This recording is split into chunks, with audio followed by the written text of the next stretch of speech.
and wish you all the very best for 2026. My name is Kay and I am StitchyFifer here on YouTube and over on Instagram. A very warm welcome to you if this is your first time visiting my channel. I hope that you find something you like, and if you do, please click on the like and subscribe buttons and select all in the notification drop down. Where is my live stream?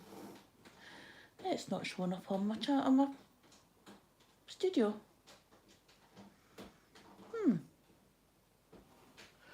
It's definitely live, isn't it? It's definitely going out. This is weird.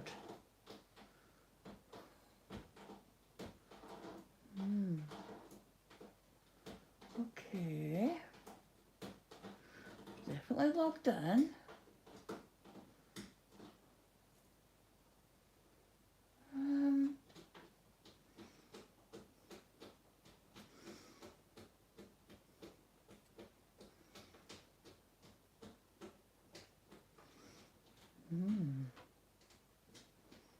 Let's have a click on that then.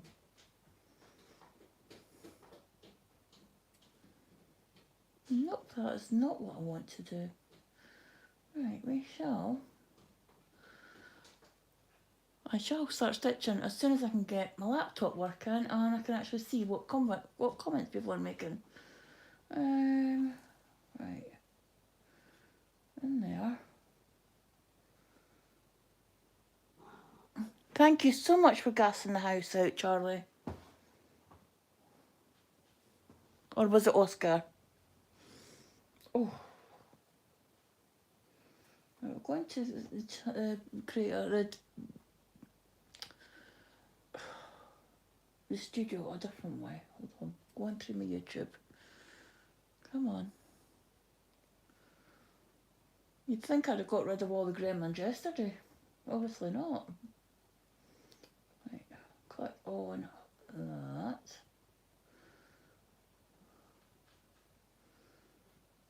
Come on.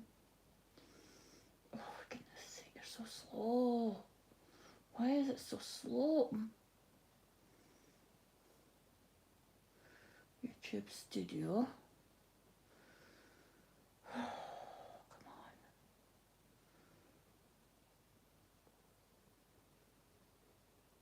on. Sorry about this.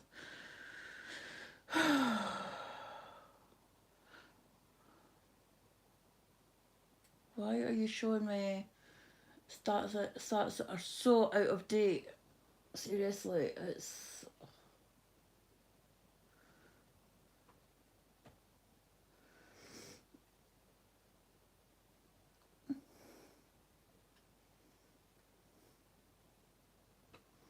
What's going on? Oh, there we go. Oh, there it is. Right. Click on. There we go. Come on. There we go. Hello everyone. Happy New Year. You thought I'd have left the gremlins in 2025, eh? But no.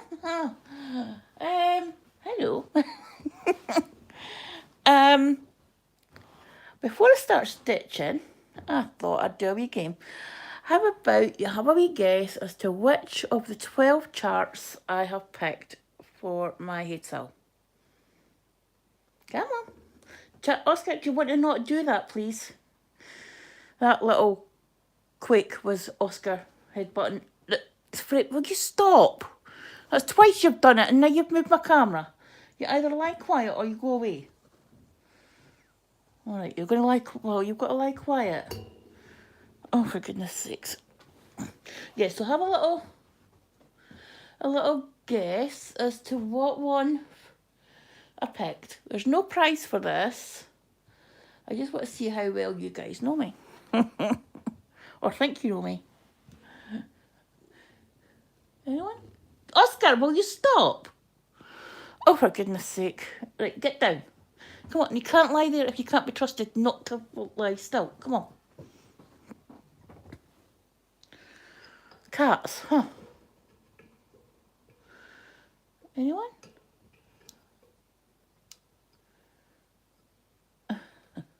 Alright, I'm gonna have to tell you then, aren't I? Nobody's guessing. Is my volume up okay, by the way?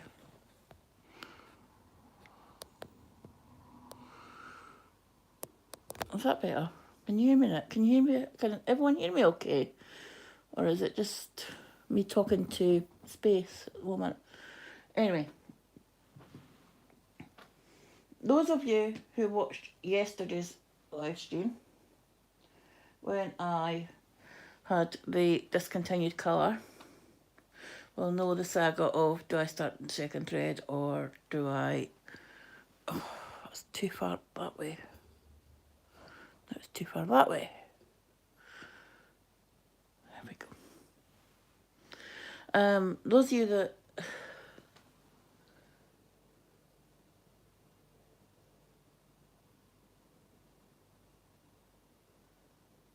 You're going to have to tell us.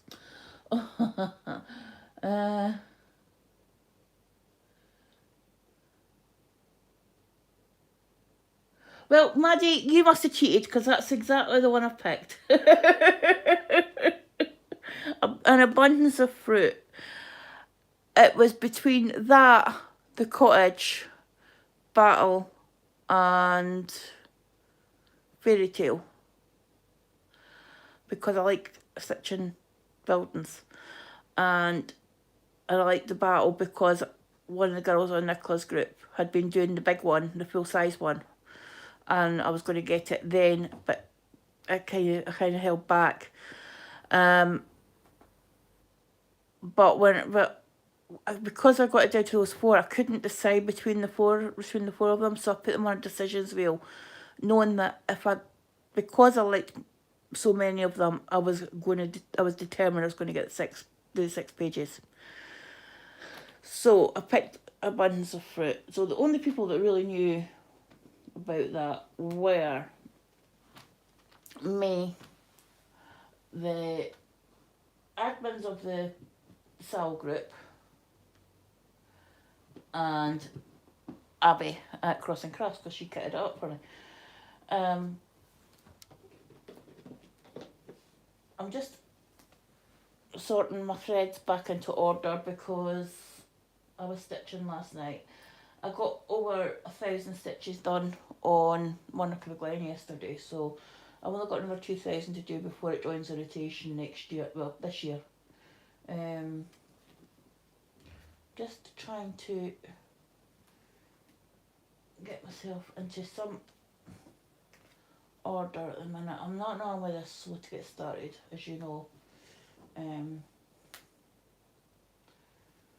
Right.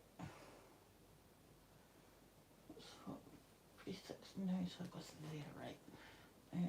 And I'm looking for what number? 782. Where are you hiding?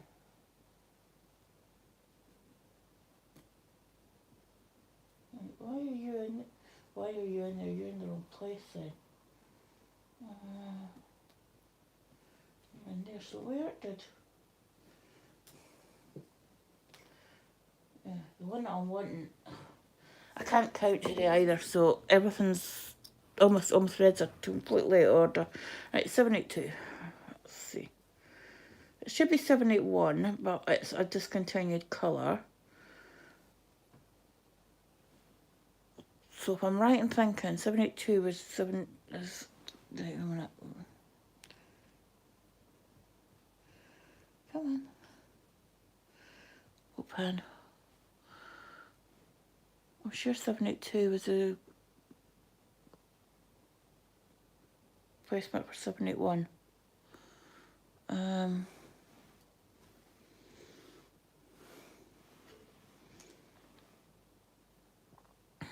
I really should bookmark Lord Leviden's page. Right, 782.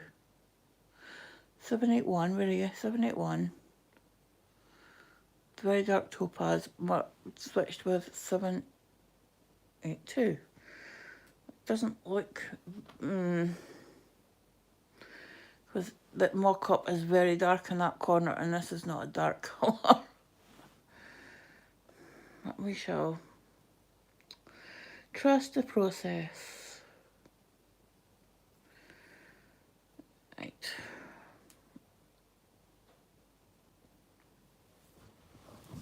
Let's go. So first stitch is going in.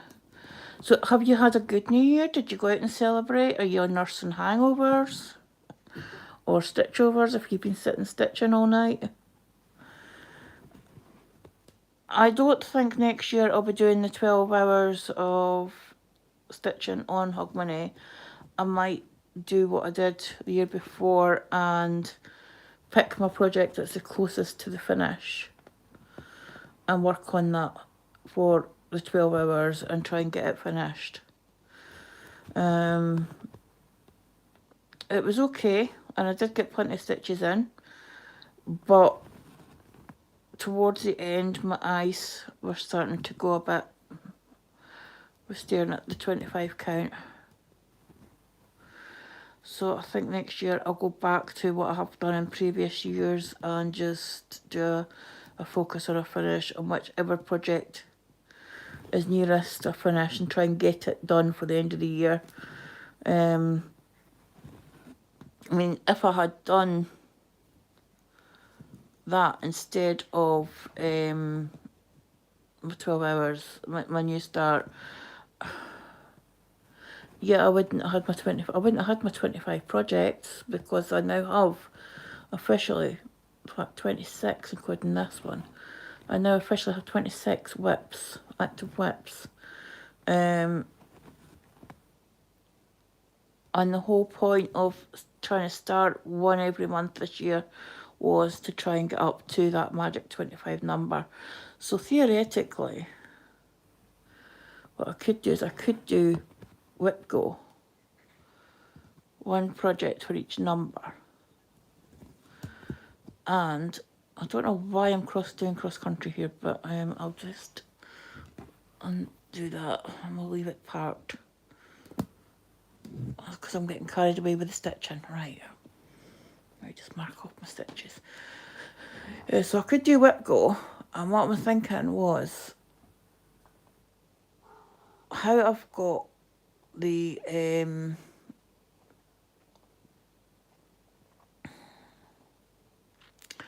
my Saturdays are my filming days for my updates normally.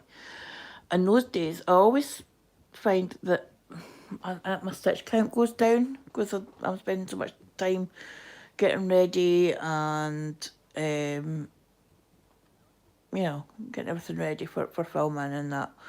And I feel like the sorts after I filmed, because I know I should be working on something, but my stitchy bug takes a little, I won't say holiday, but a little dip. And so what I was thinking was to get past that, I could do whip go.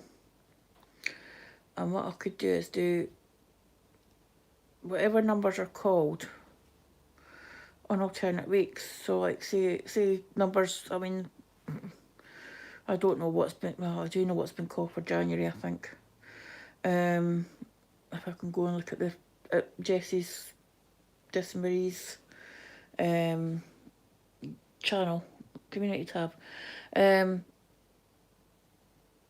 But just say it was projects 1 and 2 were called for my whip go.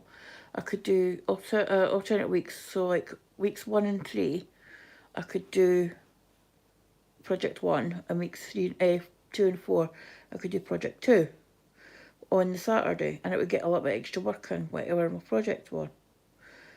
No, even if it's only a couple of hundred stitches, it's still a couple of hundred stitches that it wouldn't necessarily have had. I was going to do black work on those days, but I'm so far behind myself getting set up for starting the black work.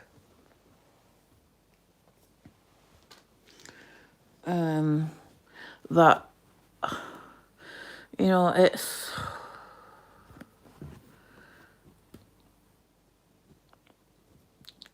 I mean, the steady thread dropped your first part of the fills this morning. I think Claire's will drop, or has dropped as well, for peppermint purple. It's confusing because they're both called Claire. The ladies that run those cells are both called Claire. So it gets a wee bit confusing when you're talking about Claire, because you have to think, all right, which Claire are they talking about? But yeah, I just need it to take. Oh, it's better, right? Okay, now where's the next one in that colour hiding? I am not going to make boxes that one. You know what? I don't care. 1, 2, 3, 4.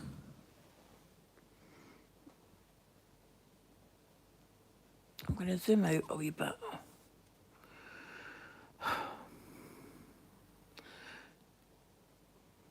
Go away, silly pop-up. Right.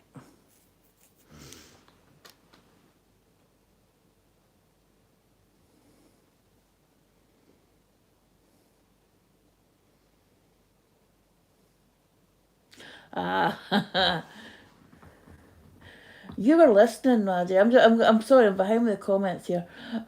Yeah, but yeah, I'm behind the comments here. But yeah, you've got quite a logical brain, though, Maddie. So I'm just surprised you got it from those clues.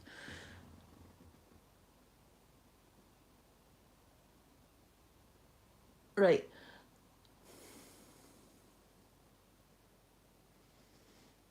Hold on, because I have to go back up because I can't see the. Couldn't see Jane's comment. Didn't go out. The locals had very muted fireworks. Yeah, there weren't very many here either.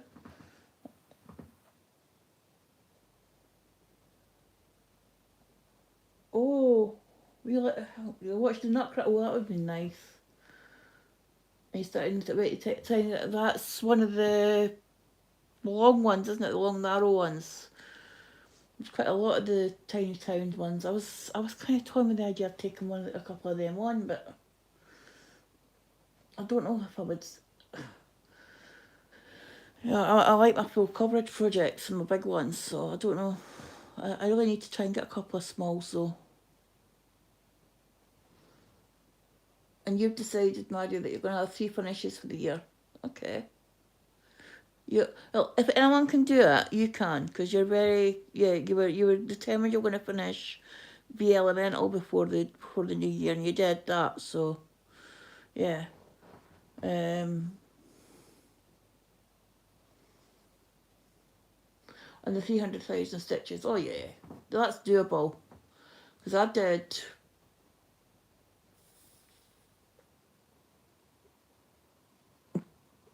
How many did I do? A wee bit of a exclusive here, because I was going to do this on my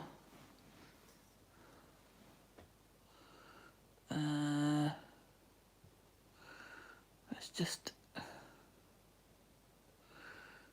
get it up. I did last year 295,000, and if my stitchy bug hadn't taken a massive dip in June, July, and towards the end of this month, I would have hit the 300,000, no problem. So it's something to aim for. I think I might join you in that challenge, Maddie. See if I can hit the 300,000. I'm not going to hit 300,000 sitting blathering, am I?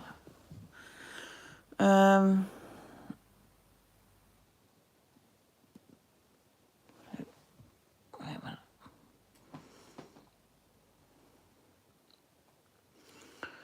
One, 2, 3. And I need to take that along one more.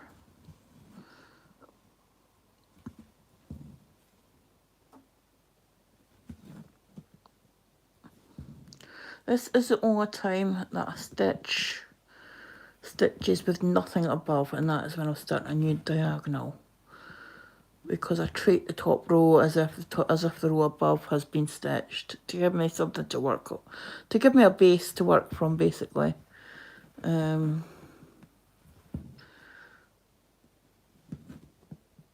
was considering doing this colour flow, but I was really enjoying the diagonals yesterday, so I thought I'll try the diagonals to start with. And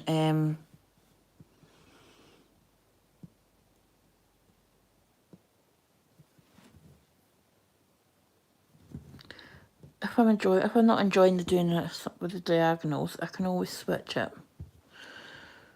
because it's early on. I'll just mark you off.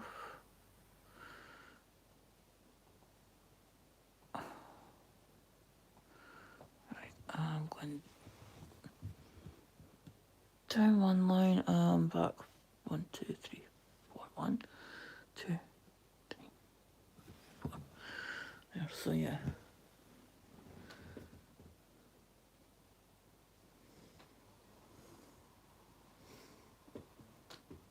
Right, my comments are way past where I was, right, okay.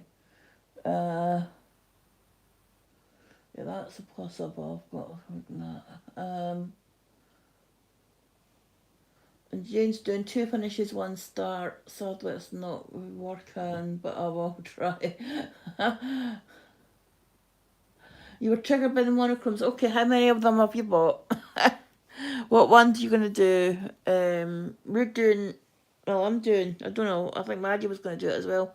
The library one, starting 1st March. That's really my only sort of set one. You know, my only really the only real one that I'm really have firmly set in stone that I must start that on the 1st of March. Is the monochrome library one, but other than that, I'm quite flexible.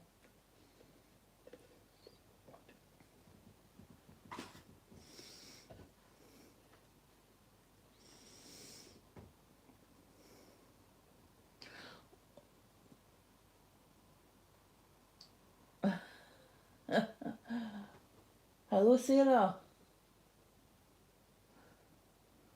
What, Sarah?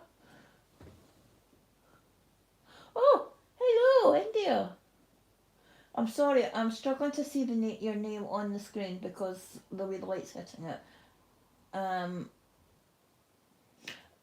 Yes. Happy New Year to India. I'm Rita.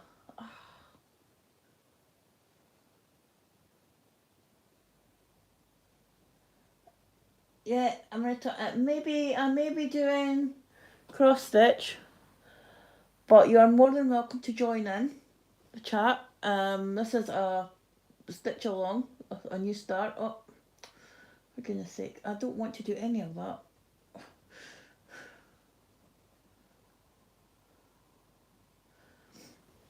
Yes, Maddie, please do.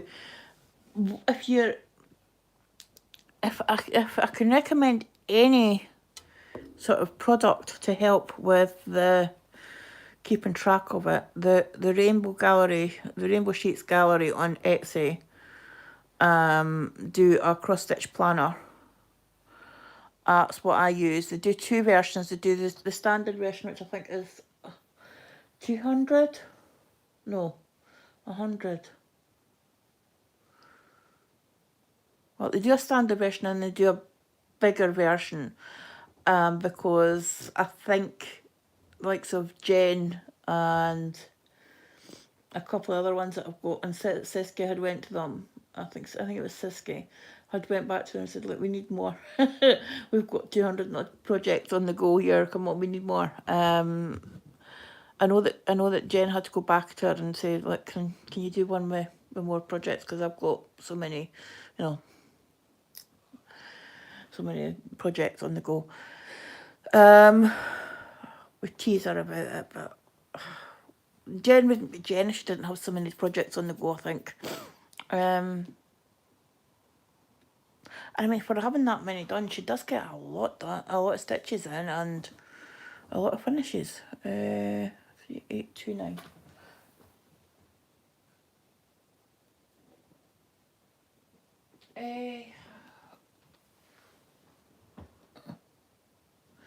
Ah,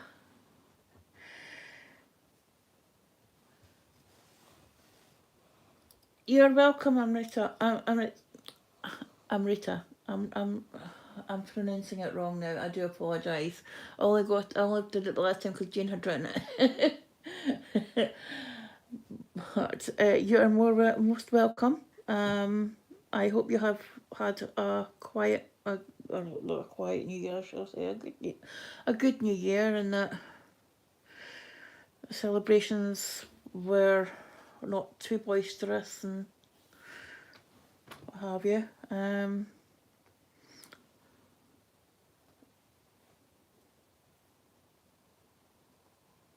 It's turning cold here, so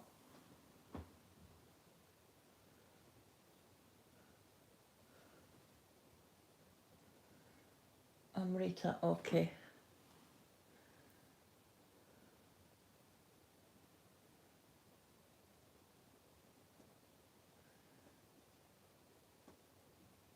For some reason, I thought you had finished Harmony, Maddie. Maybe because I hadn't seen it for a while.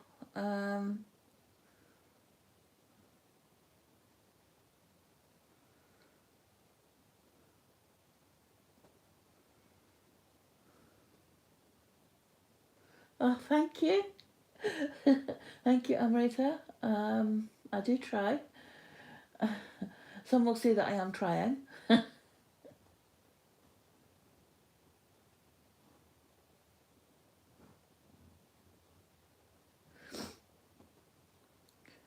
Yeah, I'm going to hold off with that exclusive this year, I think, because there'll be a lot of people starting it. And if you don't know by now, with me, I tend to veer away from projects that everyone else is stitching. Because I feel that um, if it's if it's popular and everyone's stitching it, I'll get bored of it and I won't want to stitch on it. Whereas if I pick something not everyone else is stitching, I'm not going to see it everywhere. And I mean, there's only, what, 2,600 of us that are going to have that project, have that pattern. But there's already people started it, and it's like, you know, and a number of people that says, oh, well, that's it, I'm not going to do the Sal project now because we've got that. Whereas if they'd stuck to the page, we'd have been all in the same boat. I can see why they've done it, because there were people complaining, but and they were wanting to be nice to us. Does that mean no? But by that rule, they should give everyone the full 12 charts at the end of the year if they've done it. That because they broke the rule for having to complete the single page, because they broke their own rule there. Does that mean that everyone will get the 12 charts at the end of the year or not? Because you know, it's a precedent there.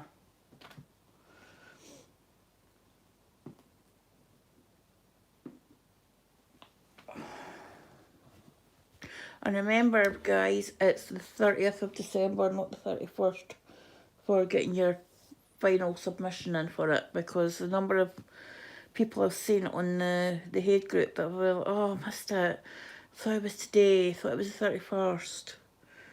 So remember, it's the 30th if you want to get your free charts next year.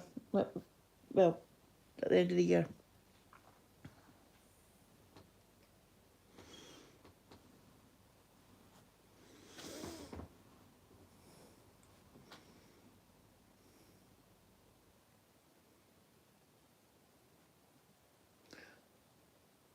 Oh, okay. Oh, that's your monochrome charts. All right. Okay, Cha-Cha, Island of Silence, Cozy Teddy Bear, and Blind, but not Powerless are the ones I bought. Is that your, I think that's your monochrome ones? Right.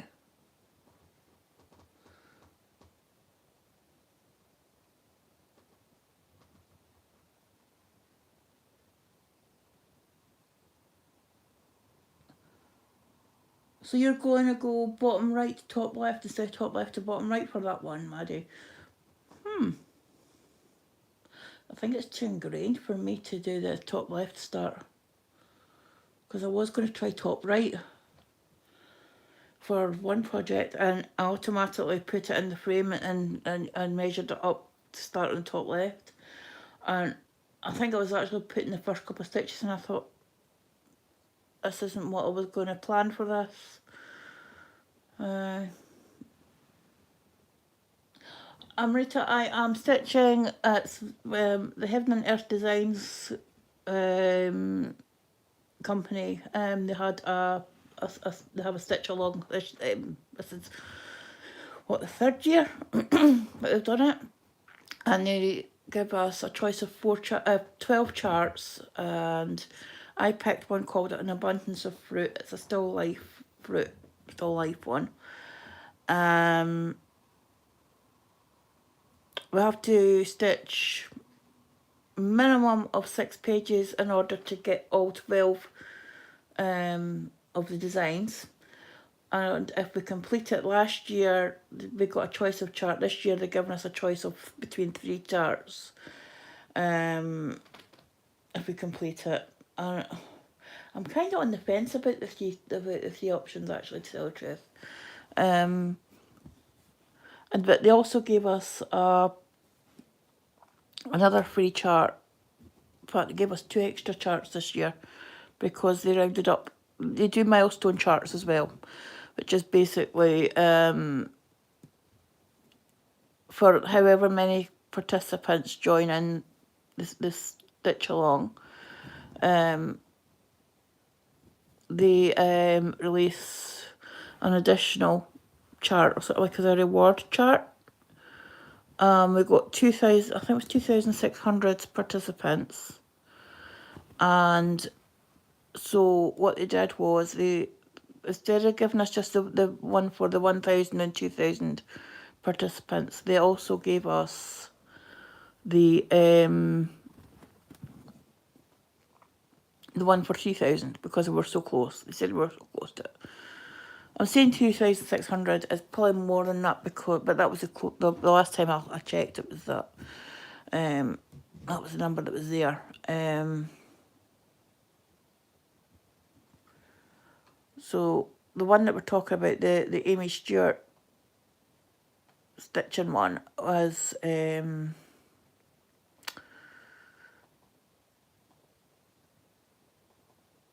was supposed to be stitched a page. You were supposed to stitch a page, a full page, which is, Maddie, help me. Page sizes about 8,000 stitches, isn't it?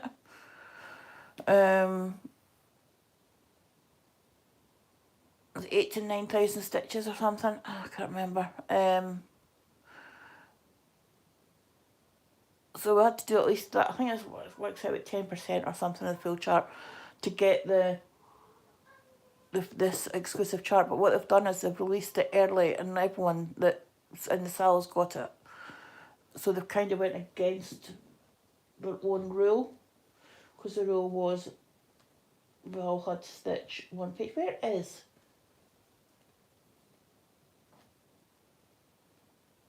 Right, well, I don't know, I'm looking for the old one.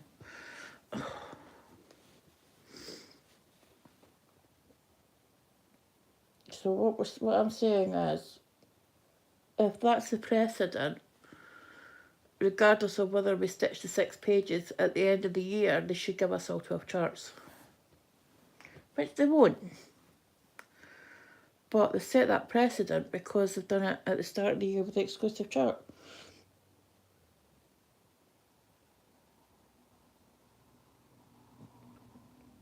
Unless they're going to give us another one for finishing page. Which possible they might surprise us yet and tell us, okay, because we've done this, because you've all got the exclusive chart for doing your page, you know, there's another one if you do a page. I don't know. Maybe I'm just talking through a hole in my head. I don't know.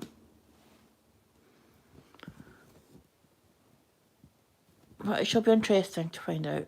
And I think the fact that I liked so many of the charts has given me the incentive to do my 6 pages. But not at this speed. Not at this pace, because I'm really slow today.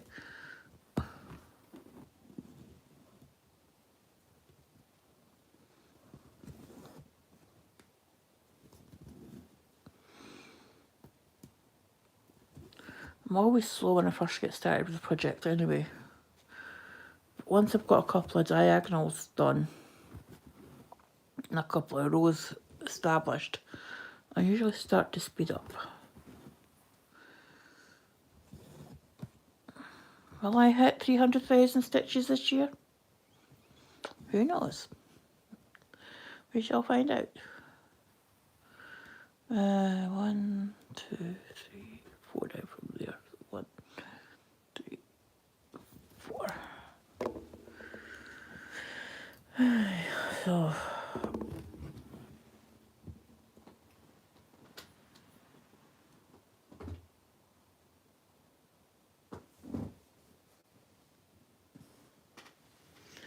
okay, thank you Amrita for joining us. You can always catch up on the replay. And you're welcome to join the channel anytime. Please subscribe and click on the notification bell so you know whenever I upload new content or go live. Yeah, I forgot to say all that when I started the channel as well, so I started the live stream. Okay, at least I managed to get it started today. Yesterday I had 3 attempts. I had 2 attempts before I got it started. And you'd think I would have left all the glitches behind, but nope, they followed me into 26. 3721. So,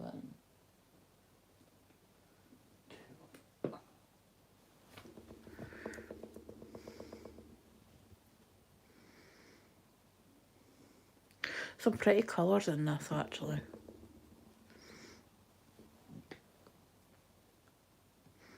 I always love the head charts because of the colour, you know, the way that they manage the colours. Yes, there are occasionally colours where you've only got 1 or 2 stitches in the whole chart. Yes, there is that. I may all moan about it, but especially if you're like me and buy a full skein every time. I really need to go through my flosses, and when I'm messaging Abby to do my quote, say, yeah, don't give me this, don't give me that, don't give me the next one because I've got that one, because I've got plenty. Save her and save her stock and save me a few pennies.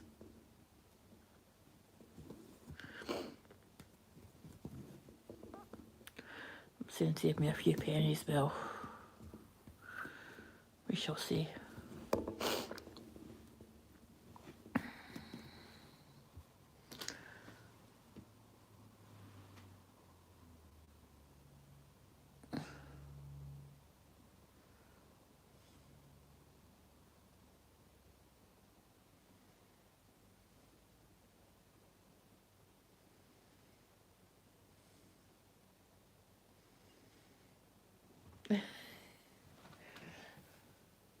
So are you doing the same as Nicola then, and separating your projects into sizes? 3721, I've done that. What's the next colour? Hopefully you highlight it.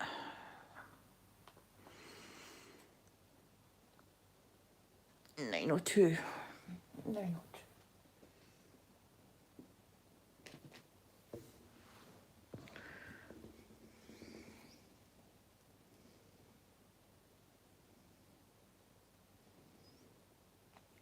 Charlie keeps looking at me. He's sitting on the windowsill, looking at the window. And every so often he'll turn around and look at me and say, who are you talking to, Mummy?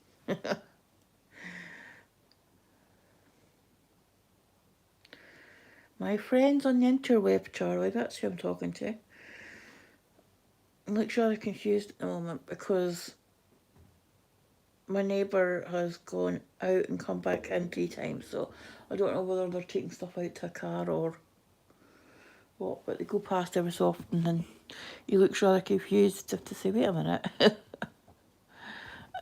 And Oscar is lying under my legs on the floor because he wasn't allowed to lie beside me because he kept headbutting the frame. I've got this into a Q-snap. To start, I've discovered since I've got the corner clamp, I'm using the Q-snap more.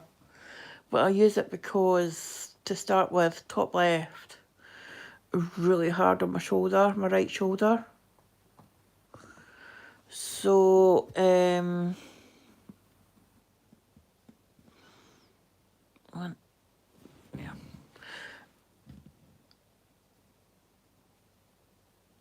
To try and alleviate that, I've switched to my Q-snaps. Because I've got the sides, I've got 17-inch across. I've got the 8-inch height because it's, when I had my scroll frame, I had the shorter lengths on the side. I had it in the smallest setting on the side, which was only about 6 inches or something.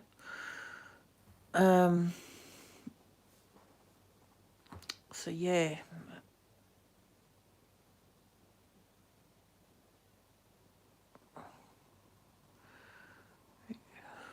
There. Oh, 3371. Oh my goodness, there's 9,995 stitches of 3371. Okay, last year's one, the heads for last year I did roses. And it was like the greens were all like 4,000 and 5,000 stitches overall. Oh. So I'm doing it with brown this year.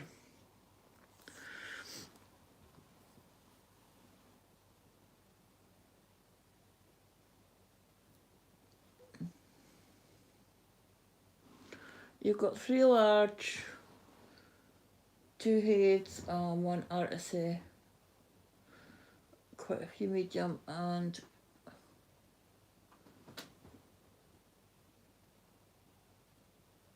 too small. I don't know because can I just say I've got, this is 11 head new start number 11 for me. I have got 11 heads on the go. I have got on two PNP crafts on the go. 2 so that's what, 13. Charlie, stop that. 2 PNP crafts, 2 cross stitch studios, so that's what, 13, 15. Of the remaining 11 charts, 2 are long dogs. 1 is 2x2 stitch, cross stitch from Etsy. So that's 3, so that's 30, 15, 17, 18. 1 Webster's is 19. So I've got 6 artistry charts on the go. Is it 6? A minute. I think Flying Scotsman, Glorious Sunflowers, Dogwood Cottage, Cottage in Bloom. Oh, and I've got Dark X Stitch from Facebook as well, so that's 5. And what's my last chart?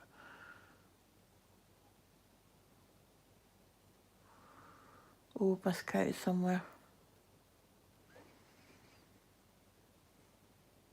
I can't think now. Oh. I was sitting last night between my stitchy times, sorting out my planner for next year. And what I've done is I've put it all in date order. So my oldest project is at the top, which is Harmony. And I've given up, I gave up before June, trying to finish that last year. I'm somewhere around about 68% on that, so it would have been doable if I'd stuck and just stitched on that and nothing else. But you know me, I can't stitch on a project for more than a week before I start getting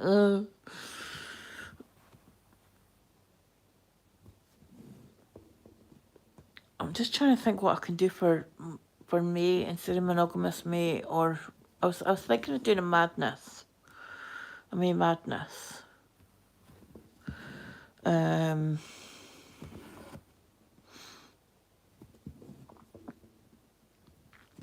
Just trying to touch as many projects as I can.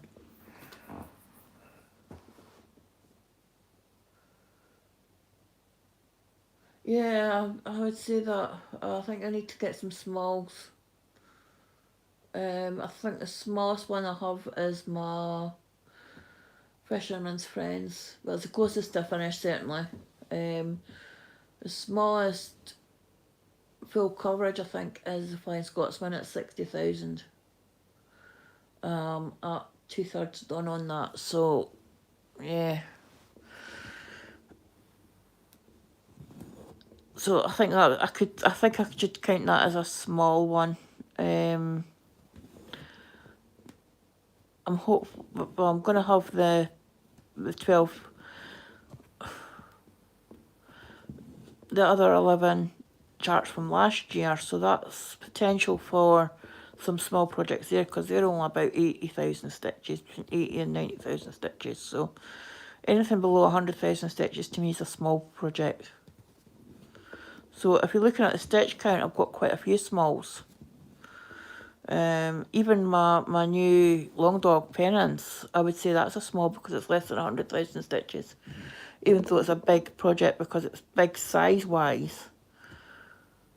But if you were to do all those stitches, that number of stitches, as a, you know, the same like altogether, like on a full coverage, it's gonna be a little bit the same size as Rosie's. So it'll be about the same size as this, because this is 86,156. So it's only slightly smaller if it was to be a full coverage project, only slightly smaller than the head cell. So that's a small to me, even though it's over a big area because of all the spaces in it. And I see that dragon at the top left. Oh my goodness, that has been not so much the dragon, but the framework around it has been stitched in and frogged so many times. It's but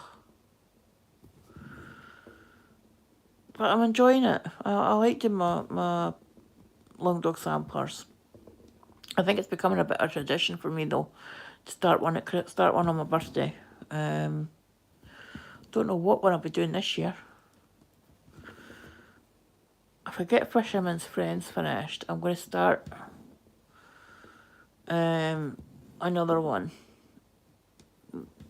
If I get finished before my birthday, I'll hold off and I'll start one on my birthday. I'm thinking I might do Fish and Chips or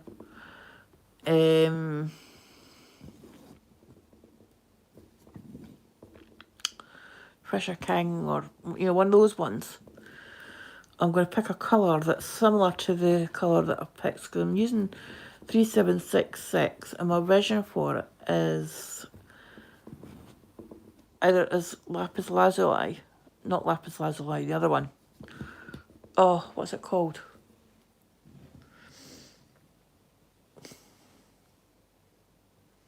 The one that looks like a swimming pool in the bottom, you know, when the sun hits it. I can't remember what it's called now off the top of my head. Begins with an L. Larimar. That's it. Larimar. That's my inspiration for doing them. So it's going to be the sort of colour that you get in that stone, but it's going to be on different, like each chart's going to be a different colour.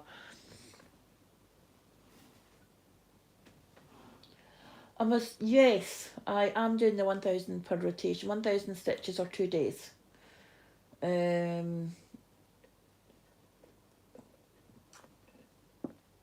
will just burnt my mouth on my coffee. Ow.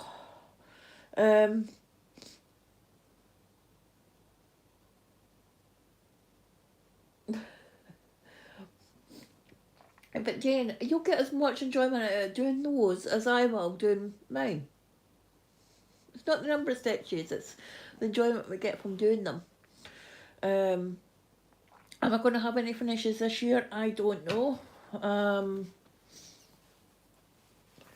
Potential is there for, well, I'm hopefully going to have at least one. If I stick to my plan of working on this for 200 stitches per day in the evenings, I should finish this. 898, where are you hiding?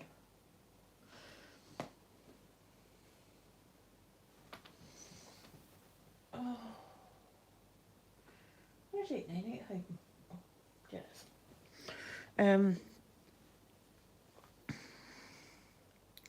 What was I saying?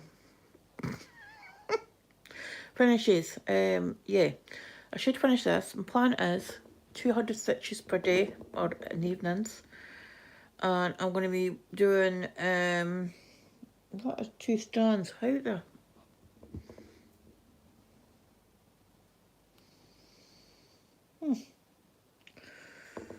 Pull 2 strands out instead of one. That was clever.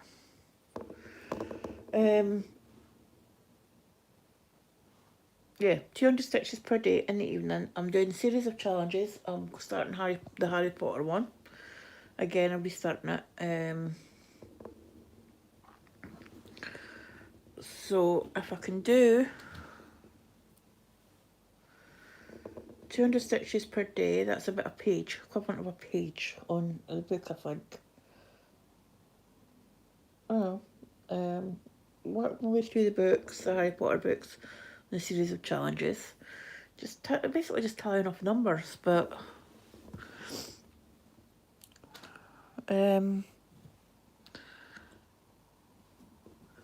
yeah, I think I worked out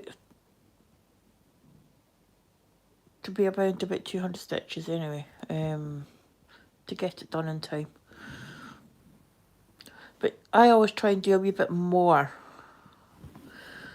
if I have a target of a set number of stitches per day, because that way, if there's a day when I can't stitch for any reason, or I maybe don't quite hit my target, I'm covered because I've already done them.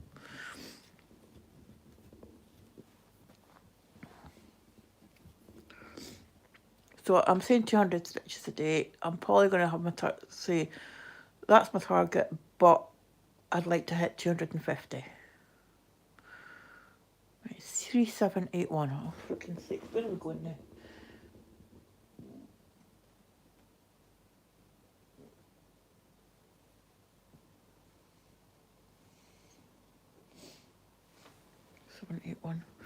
We're now getting all the browns.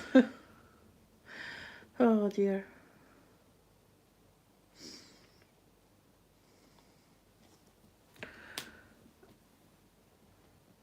It doesn't normally take me 55 minutes to get the first row done.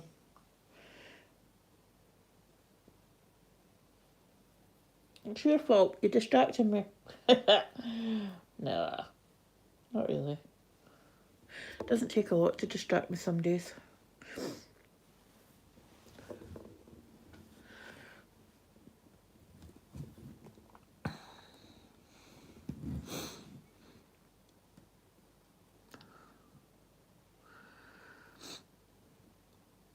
So, what do we get if we hit our stitch targets, Maddie? If you hit your 300,000 stitches, what you wanting? I'm not going to buy it, but, you know, what would be your reward for doing it? You know, I know what my reward would be if I hit it. I would be potentially starting a supersized Max colour at New Year.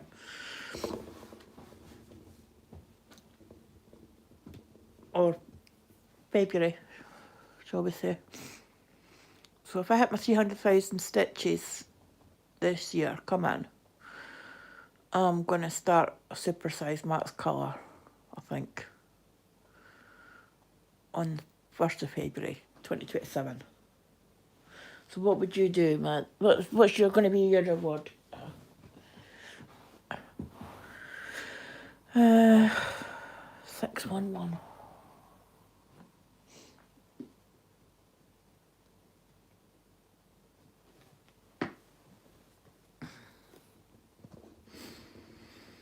Does it look like anything yet?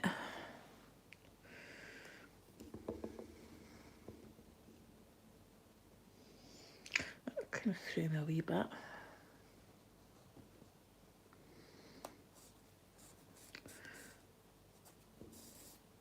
Right, I'm gonna... All my threads are on that way, right? So I pull it that side. This one is back to front.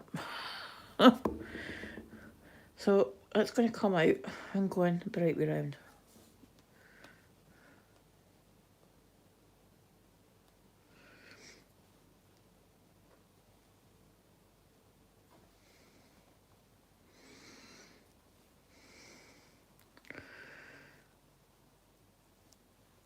There we go. It's right way round now. It won't throw me for a loop when I come to that colour again.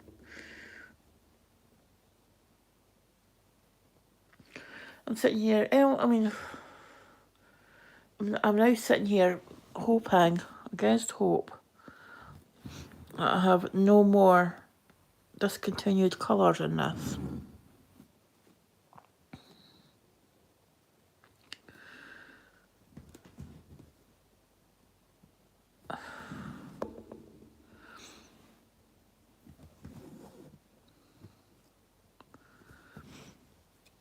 I never checked for like the 3771 or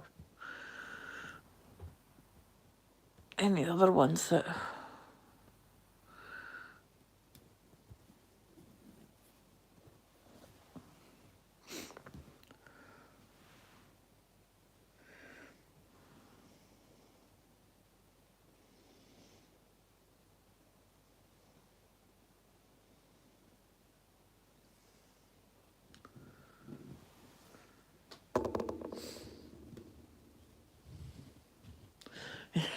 Tell me about it, Jane. If it's not on the thread card wrong way round, it's one that gets into a knot before you've even stitched done a stitch with it. It gets itself into a knot. 3031.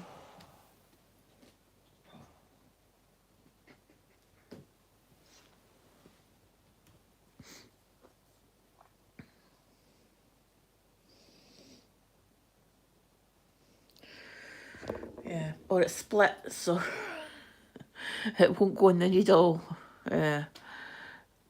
Guaranteed at least once in a stitchy session or something. There's a time when your thread just misbehaves. And if it gets into a really bad knot, the scissors come out and it gets cut and put in the bin.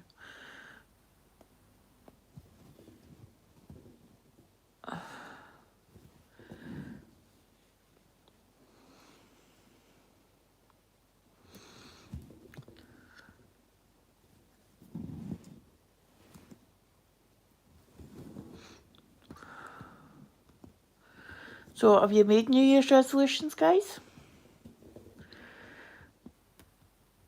Mine is more of the same as last year when it comes to my stitching, without any of the drama that I had in my life last year.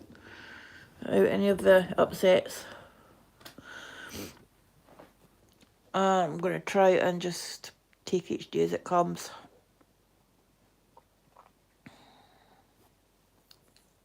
Try not to dwell on things. 918.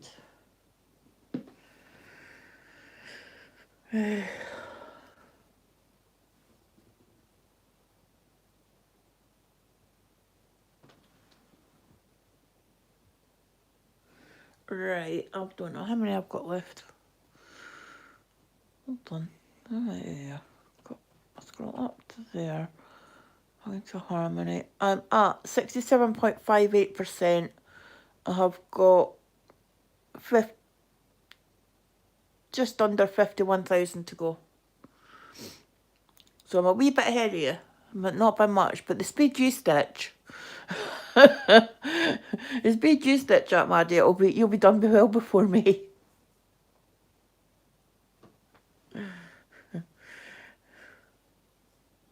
Right, 918.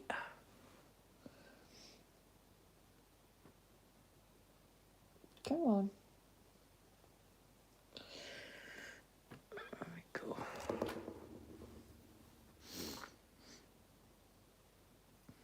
Are you doing the library in March, Maddie, or did you pick another one?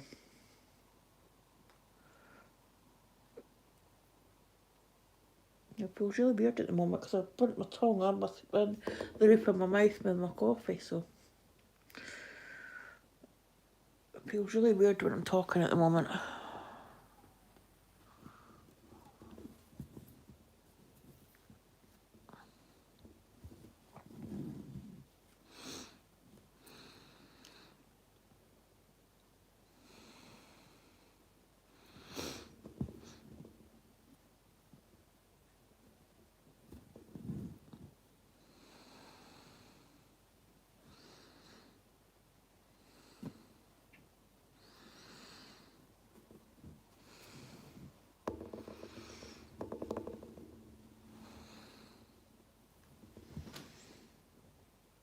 Sound okay. It feels weird. My mouth feels weird.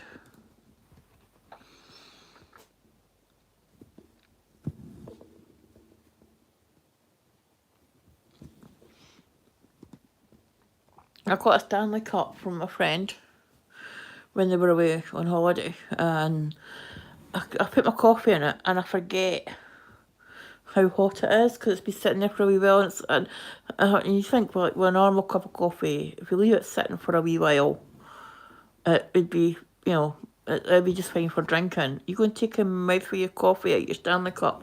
My God, it's like, as hot as it was when it came out the kettle.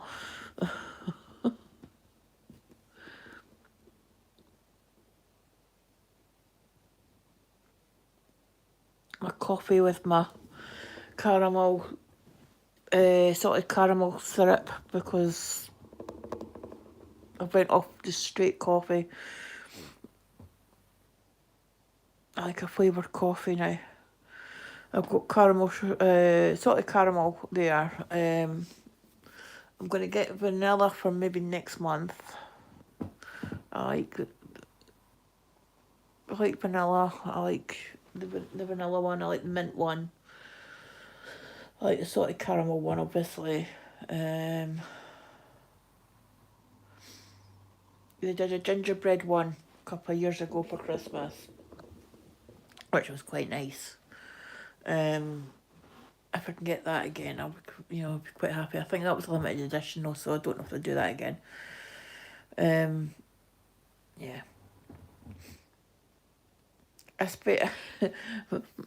My daughter used to hate going into Costa or Starbucks with me because I'd be like, I would decide on what I was having, like, so the type of coffee. Like, I usually would get a latte, and I would say, and I would stand there for about maybe 5 minutes, 10 minutes, trying to decide which syrup I wanted. And you're like, Mom, you're holding the queue up. 3830. What were you thinking?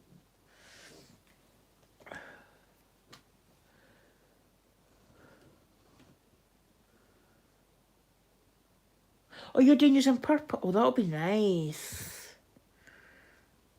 That'll be very striking, Maddie. Very sort of Warhol-esque. I'm going to do either black or 3371. But I think after doing this project, after working on this really well, it's more likely going to be black.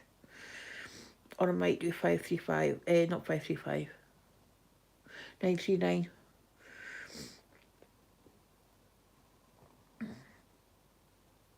So I'll kind of decide. One of the ladies on the Nicholas group started doing a squirrel in a brown, but I can't remember what colour it was, but it looked really, really nice.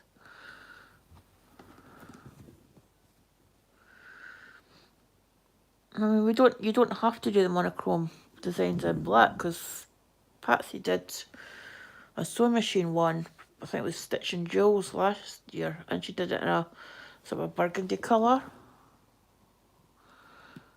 So, I mean, you don't have to do it in black. But I have to admit, they are striking when they're done black on white.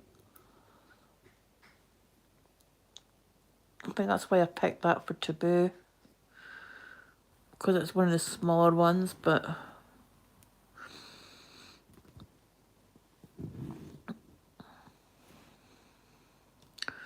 I do like my monochrome pieces. Just as a bit of a rest for doing so many colour changes. Because I've done, what, 50 stitches, and I've got 1, 2, 3, 4, 5, 6, 7, 8, 9, 10, 11, 12 threads hanging.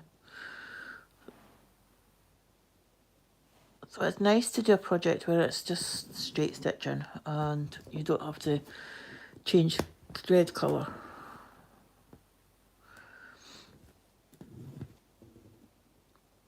It's going to be interesting. No, I'm looking forward to it.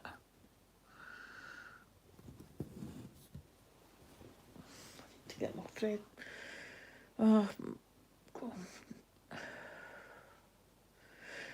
This is what you were talking about, impish threads.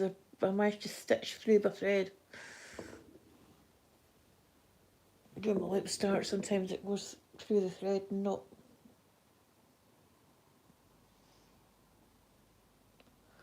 I've got to sit and play with it to try and get it back. Right.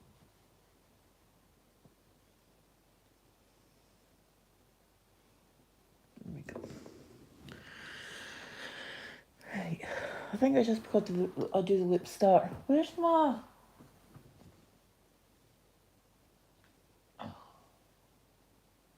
Where's my box with my... Well, if they're on the floor, I can't use them. Alright. I'll have to wait until I've finished stitching, finished filming to fix that.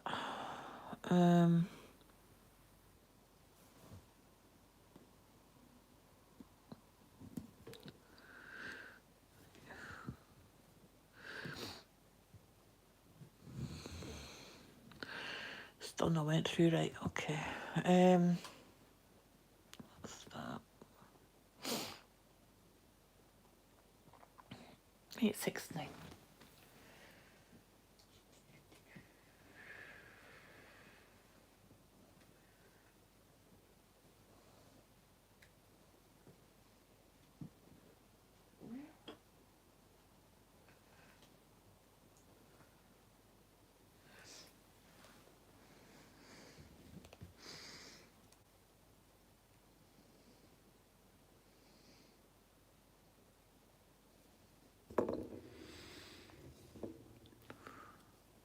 This one's only got 244 stitches of this colour, so I don't know where it's going to end up next.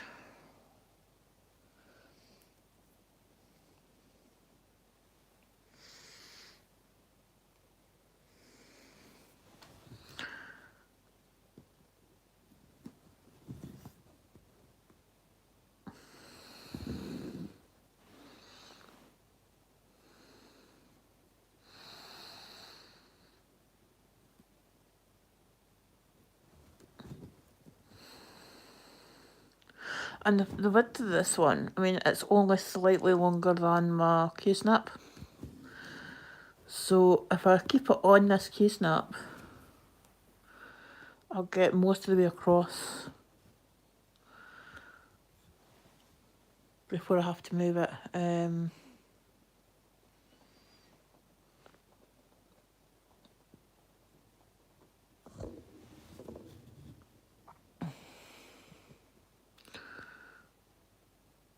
2, 3. I do apologise if all you're seeing is my hand.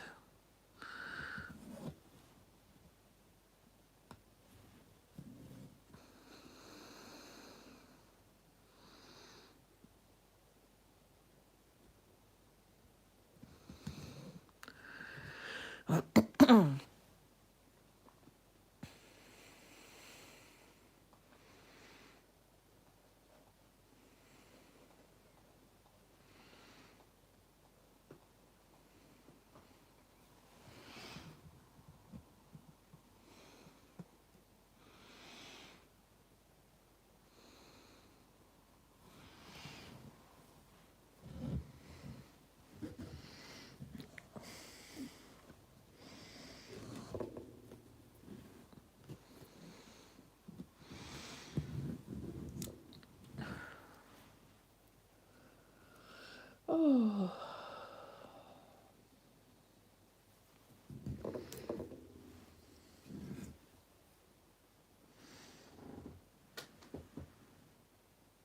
Where did I get my Q-snaps from? I used to get them from Marnie's Mixed Bag, but she shut her shop. Sarah shut her shop last year, tail end of last year. Abby sells them. Sarah, I think, sells them at Painfree Crafts. I think they do them on Lakeside. Marie's, I think, does them. You would need to really sort of do I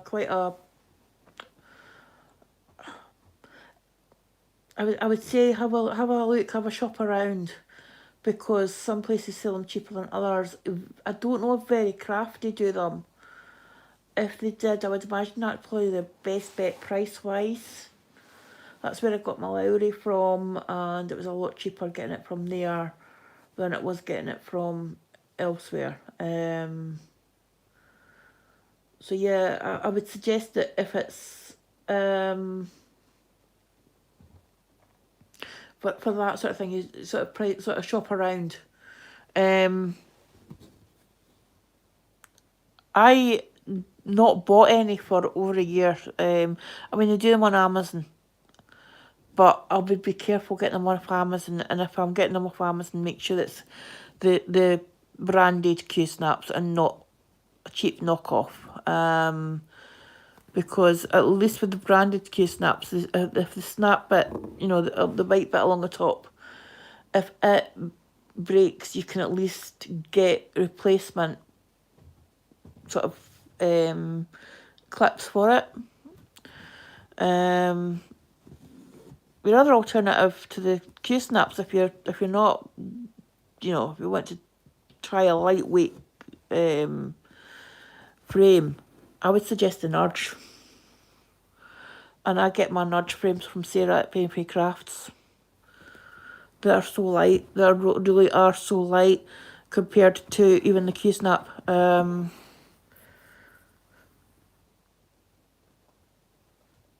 I really like... Wait, see what happened there.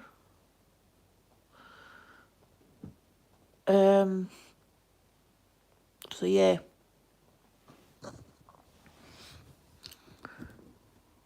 And I would avoid the knockoff ones on Amazon because I don't think they're as good. And as I say, it's easier if you've got the branded ones to get replacement parts. They also do extender bars, so you can get like say your 11 up to, I think it's a 3-inch one, 3-inch extender bars. So you can change like say your,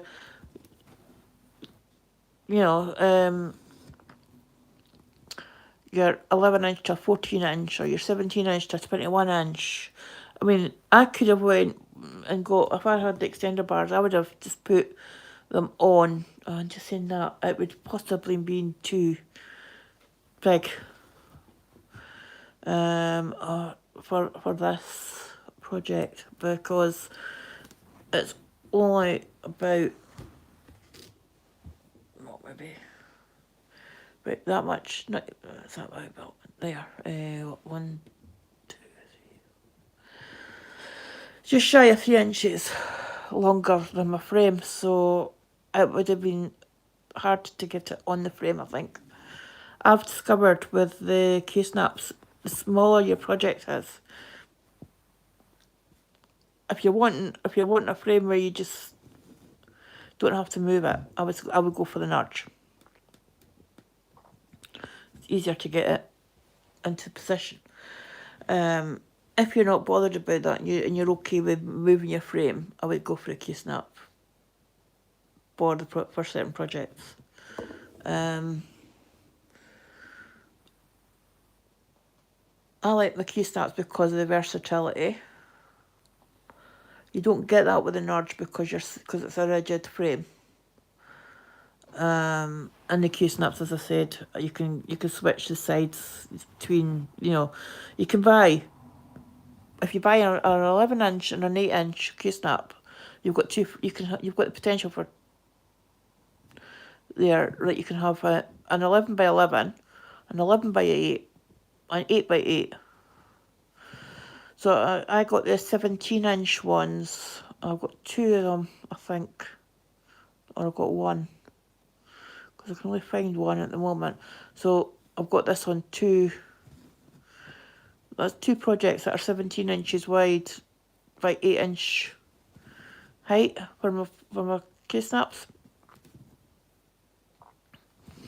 Because I've got wee short arms, and I struggle when I'm using an urge to get up into the top left corner. And my grime guards I get from Etsy. Yeah, nudges are good, especially if you're like holding it in your hand. If you're not using like a frame, if you're a stand, if you're just, if you hold your hoop in your hand, a nudge I would recommend because they're so light. A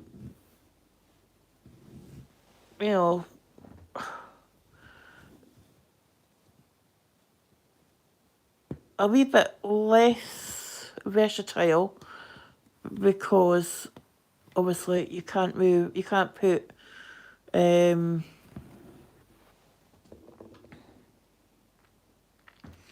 you can't vary the sides the same, but I have to admit I do like my nudge frames because it's a fairly decent stitching area. They're lightweight,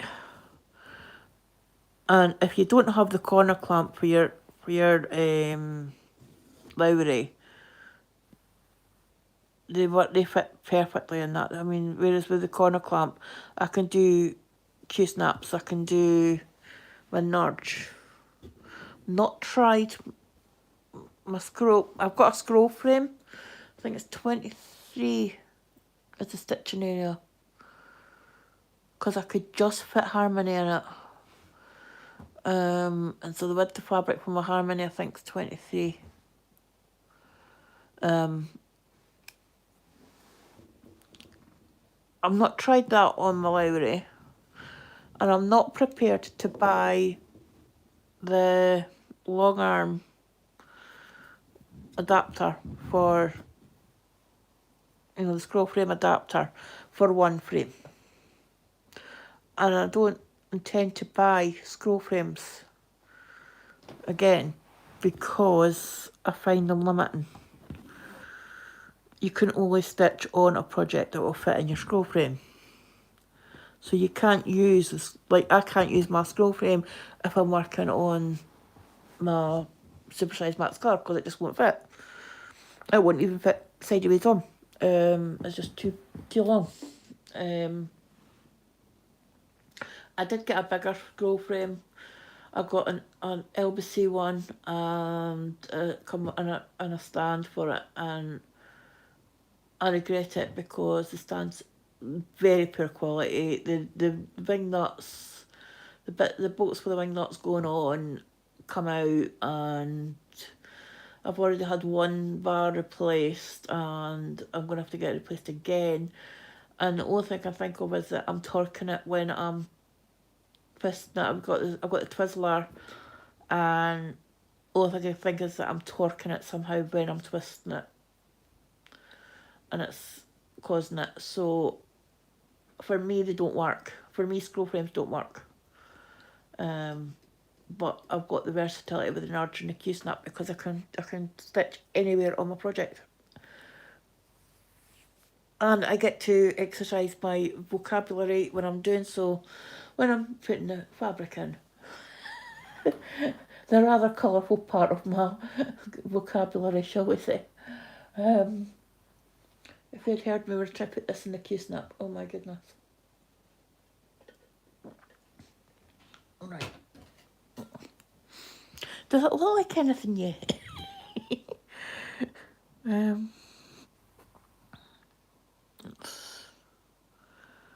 Probably just colour. Oh, that's that one there. Right, okay, so I'm looking to see where there's any more of 898. In there, nothing along there. Oh, right, so how many I'm going down then?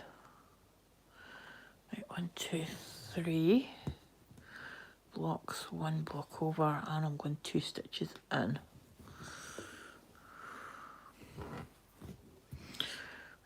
Right.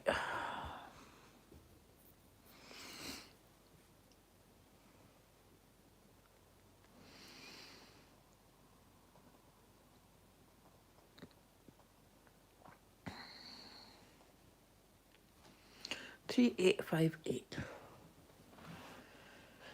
That's this one. My lovely neat pile of floss organisers is now an absolute muddle. Do I care? Not at all. As long as I can find my threads, I'm happy. I shall tidy them up when I'm done, so they're ready for tomorrow to get made into a mess again.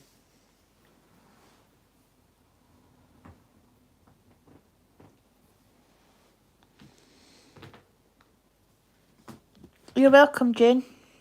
When we've all got, just as we've all got our own favourite methods of stitching, we've got our own preferred method for holding the fabric. I mean, I do take my hat off to people that can stitch the big projects in hand. I have tried it, but the minute I got the money saved up for a Lowry stand and a couple of nudges, I was sold. I have flat arthralgia. I have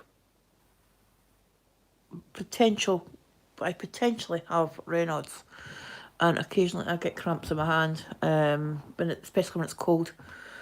And for me, stitching in hand isn't feasible when that's the case because I do so much stitching.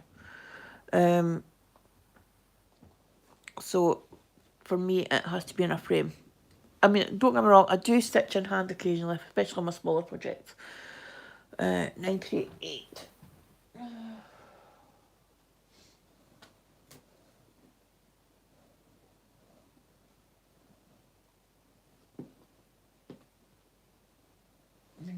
Where is it hiding?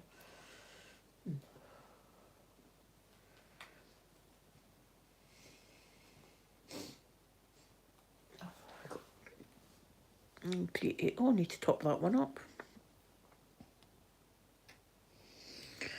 I've only got 3 strands left on there. I'll need to top that up.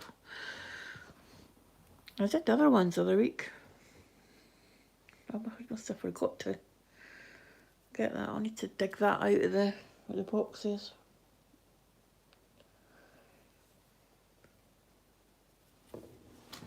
Alright.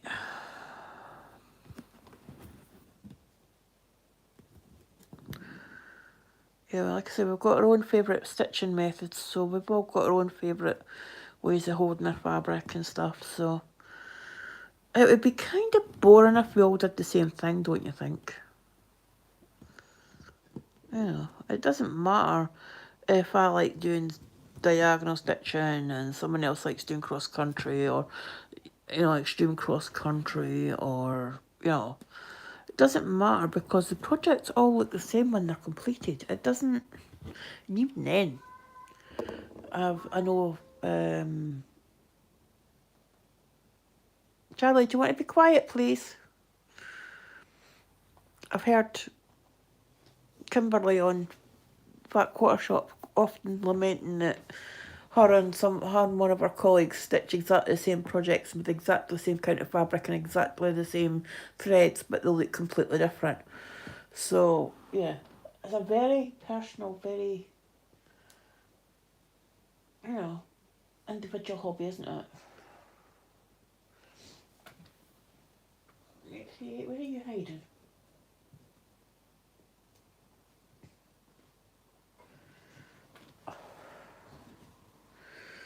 If I pull any more of these fabric floss holders out, I'm going to have none left in my blooming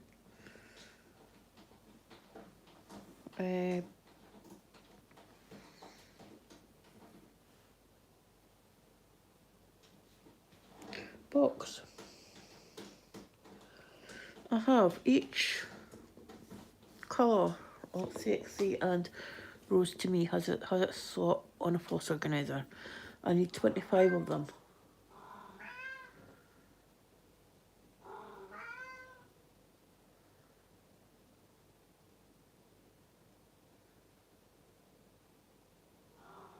I don't know, Maddie, if that's good or bad luck. I would say you're off to a flying start, though.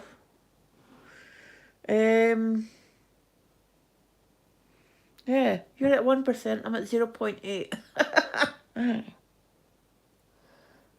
Well, I think that's a good start. A fairly decent start on that, yeah. How many stitches is it, though? How many stitches does it take you to get to your 1%?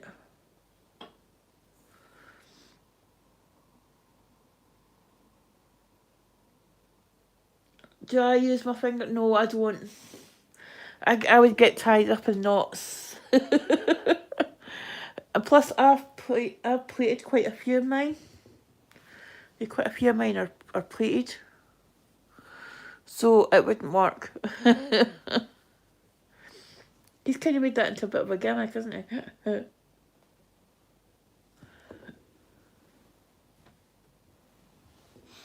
I do sometimes when I like to stroke them and pull them when they're just slightly when they're hanging, just to get the tangles out, because they do tangle. I mean, they're threads at the end of the day. But I don't use like bobbinies or anything like that. I don't use them. To me, that's just one more thing to get in the way. I use if I'm going to use anything, I'll hook them behind my needle minders. These ones are hooked behind my needle minder, just to keep them out of my way, because that way I know that I'm not stitching on them. Like these ones are in the in the diagonal I'm working on. If they're in, like that one actually shouldn't be there, that should be up there.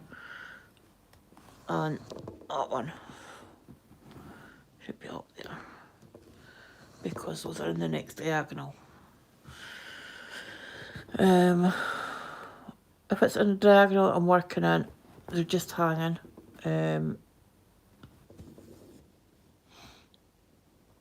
Occasionally I will have some sort of up on needle minder up this direction, and some in that direction. Getting held up, especially if I'm not following a why am I doing my stitch? Because I'm a twat.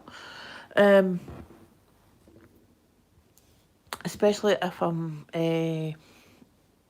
working like sort of in the middle of a section, or I've decided to bring my diagonal down a wee bit further and I'm not quite got the space up here to do it. Trying to think when I've done that on.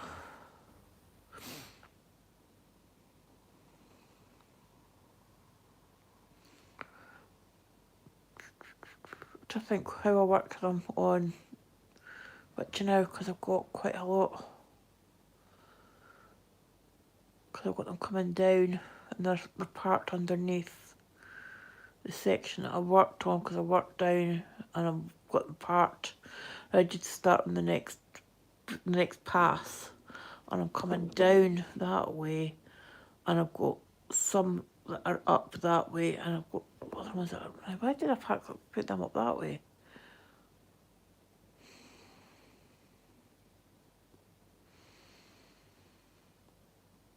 A couple of times I've done it on projects, and I can't remember why I would do that, because I tend to, as I say, if they're in the active diagonal, they're hanging, and then if they're in the next diagonal, or you know, if they're parked a couple of diagonals away, they go up to there. So why would I have them? I don't know, it must have been a brain floof. 434.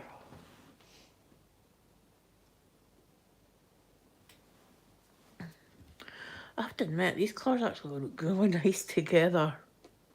They're not colours I would have picked together myself if I was doing like a palette or something, but they actually look really nice together. I think I might have found my colours for Fruits of Plenty in amongst there. That and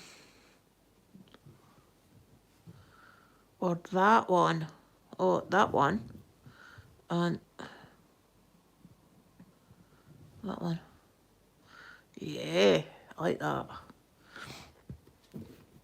I need to figure out which colours those two are. Sometimes, because I'm useless when it comes to picking colours. See all those that do the long dogs and they make them all different colours and things, it's... So you've done 889 stitches to get 1 to 1%, so... Yeah, that's a no bad start. For me, a good start is 3,000 stitches, because that's my established, what I call an established start. Because by the time I've got to 3,000 stitches, I'm not going to stop doing the project, because I've invested so much time in it. And 3,000 stitches is a good foundation to put into my rotation. So that's why I do a 3,000 stitch for a new start. I couldn't believe it last night actually when I looked at my total, and I was at 1,039. And I can't remember who it was. Was it you, Maddie? It said about having a round number. Oh no, it was Catherine. It said about having a round number. And I thought, you know what, I should have just done one more stitch. Oh well, I'll make sure that I don't end on an odd number today. I was going to do someone, excuse me, Charlie, be quiet. I'm sitting right here, I'm not in the bathroom. No, there's no one in the bathroom. You're hearing noises. And Oscar's lying underneath my legs. Take a leaf out of his book and lie quiet. No, you can't come on my knee, darling. You can sit there and you can part away to your little heart's content if you want. I'm sure the ladies would like to hear you purring. How you got a mucky face? You've got a grey face. How you got a grey face? What you been up to? You've been in a litter tray, haven't you?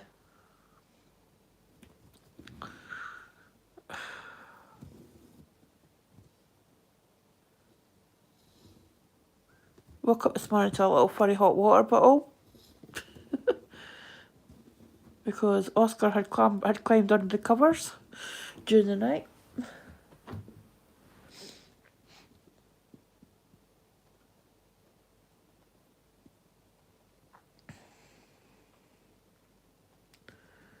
Right, that one to there.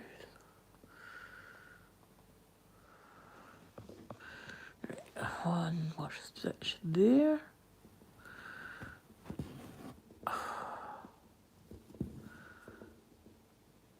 Yeah, I think I've decided I'm definitely going to start Fruits of Plenty this year. I need to buy the chart. I'll have a right good look at it. And then decide on my colours. But I think, yeah, I think that and that together. I really like that. Or even that. Oh. One of those two with that. Yeah. And of course, by the time I get the chart and decide on my colour and order my thread, I've forgotten what colours it is. So, yeah. I really want to start that chart this year. I've been saying for the last 3 years I was going to start it and I've not done it yet, so. But I think because I've been doing the long dogs, I kind of know what I'm doing more with those now. Whereas if I'd started it way back when I had started cross stitching, I think I would have put it away. It would have been UFO'd by now because I would have messed it up somehow. I'm not saying I won't mess it up.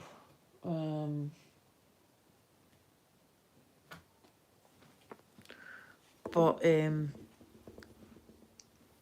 was more potential for me messing it up back when I first started cross stitching. I mean, I don't know everything, but I know a damn sight more now than I did when I started. And I look back at Harmony and I look at the beginning of it and all I can see is tension lines. I can't see beautiful projects that's there because all I can see is tension lines. And I know I'm going to have to, when I've finished it and I've washed it, I'm going to have to do the freezer method to try and get rid of some of them. And then just hope that it actually fits in the freezer. I might have to pass it over to my neighbour for her chest freezer because I don't think it's going to fit in my little fridge freezer.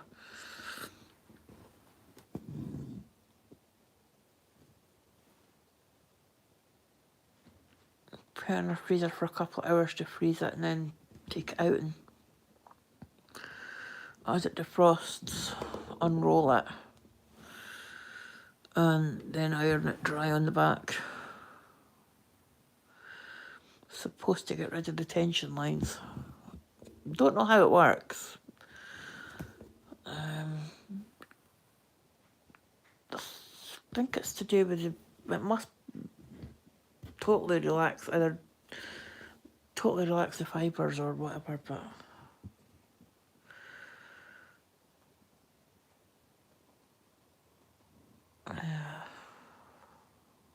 because it's going to have to get washed anyway because it's been, it's been what, this will be its third birthday.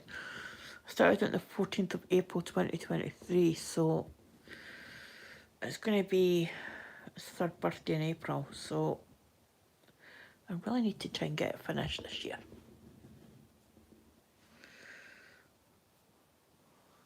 Right, where am I going?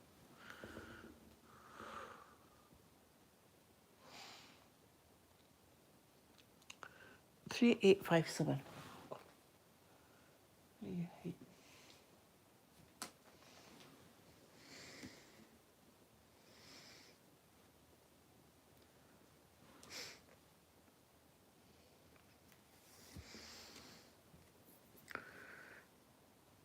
So, what if you are you going to be trying new designers this year, guys? I've got a, I think it's Cross Stitch for Everyone chart that I want to start at some point this year. I have a couple of freebies that I've snagged from Chart and Creations. I want to try them. Got another couple of Zana cross stitch charts that I want to start that are freebies. So ladies, what's your stitchy plans for the year? New project, new designers? A couple on Etsy that I want to try as well. I've got a couple of charts from Etsy, designers on Etsy already. That I want to do as well. But I've held off doing them because I was a newbie and, you know, wasn't sure. And reading a lot of scary stories about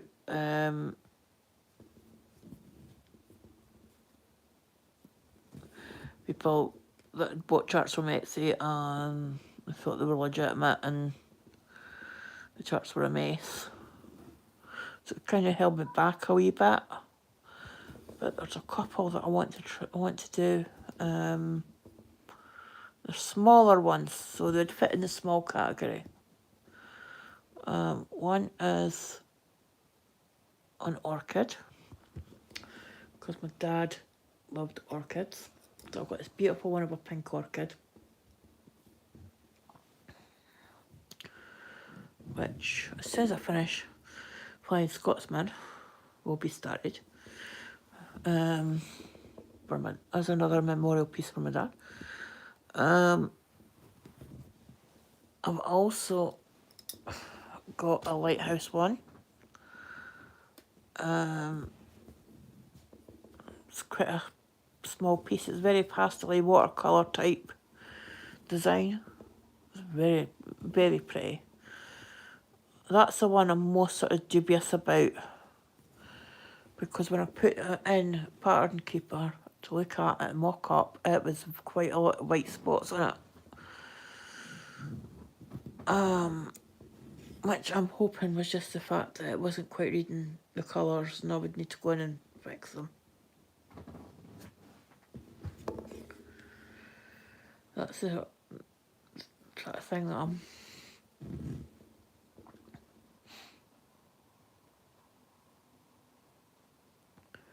sort of having a problem with at the moment. Is I want to start them. I want to start everything, but I've only got one pair of hands. Yeah, I've only got one pair of hands. I can only do one thing at a time.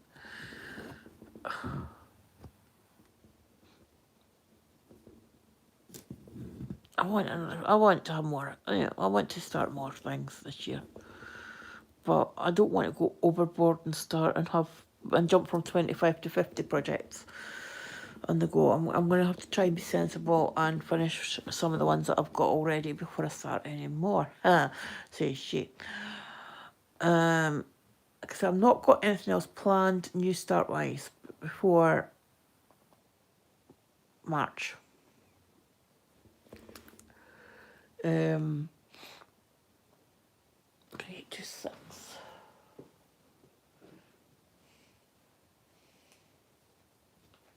Where are you hiding?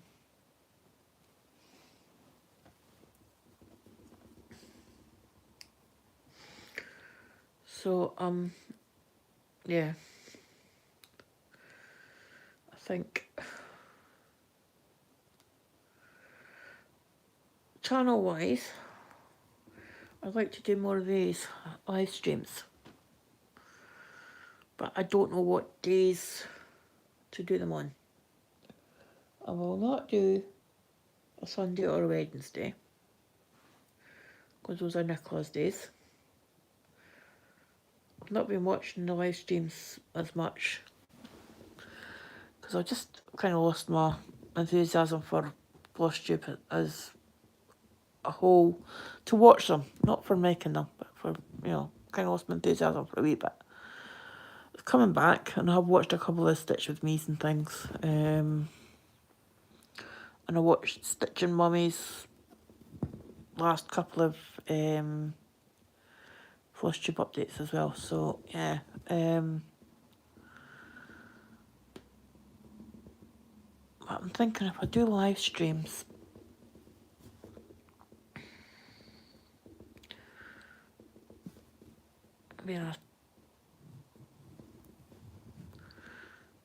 I don't know what days you guys would fancy watching me. Or would join, you know, would be wanting to join in. Probably an hour to 2 hours. But we shall see. Like, that isn't, I parked that in the wrong place because I'm a twat. And I've not done that thread. That's parked in the wrong spot because it's an odd number draw. And I should have parked it there. So what colour are you? Right, you are there. So you should have been stitched.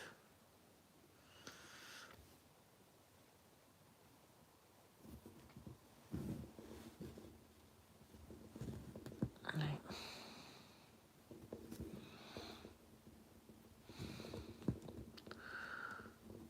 One there. One there.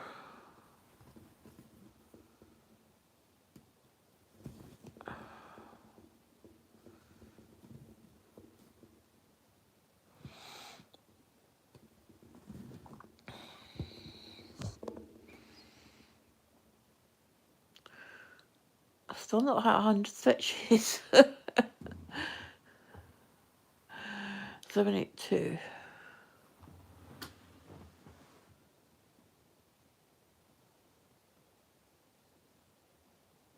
Yeah,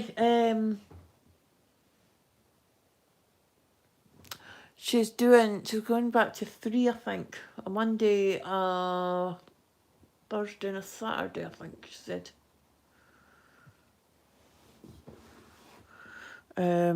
She films on different days, so doesn't she?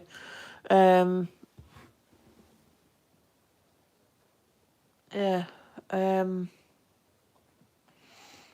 I need to go back and actually watch that again to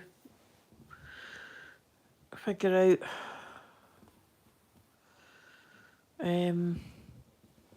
what day she's actually going to be doing them. But I know our live streams are staying Wednesdays and Sundays, because she likes that. Midweek one and the Sunday. She says the Sunday one sets her up for the week, so yeah. I wouldn't do them on those days. I was toying with the idea of doing Tuesdays and Thursdays. But then I thought they may be too close together.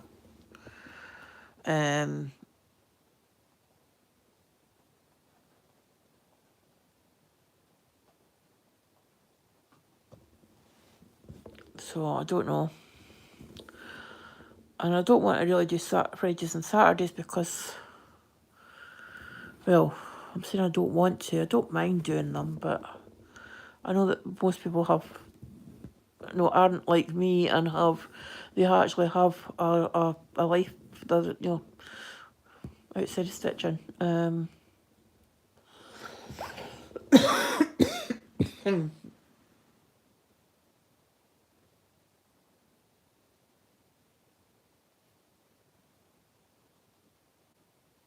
Yeah.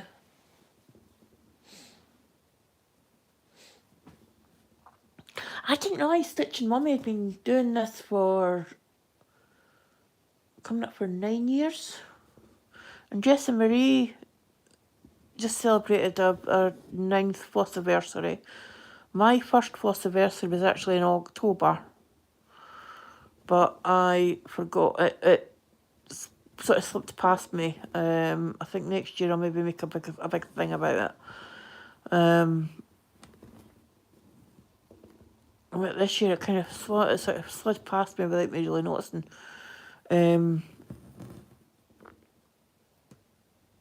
Although I would like to think that I can change my flossiversary to June, 1st of June, because that's when I did my WIC parade and restarted my channel proper.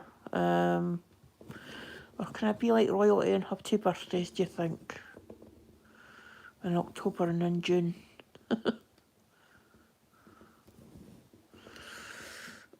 I can be like the king and have 2 birthdays. An official one and an informal one.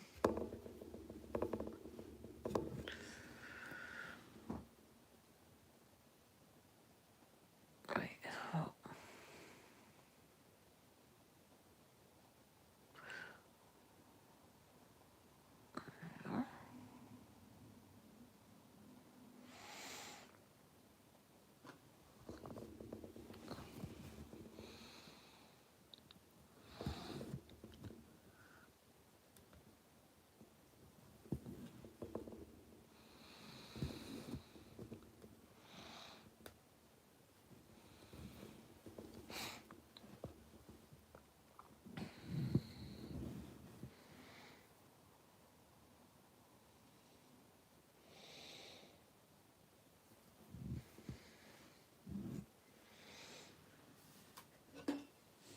I think so.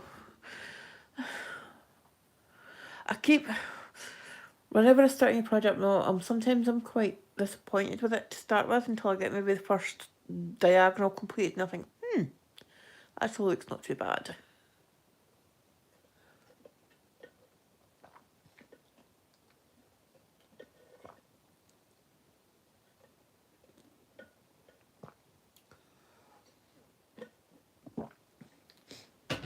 I think, yeah, I'm thinking if I do live streams, it's going to be more live streams than Stitch With Me's, I think, because YouTube's taking forever to upload my content at the moment. The last Stitch With Me that I did week before Christmas, the second one, I finished filming it just after, I think it was just after lunchtime, and it never actually uploaded to YouTube until, because it was Christmas Eve. I think it was Christmas Eve I did it. And it never actually uploaded until, let's say, lunchtime the next day.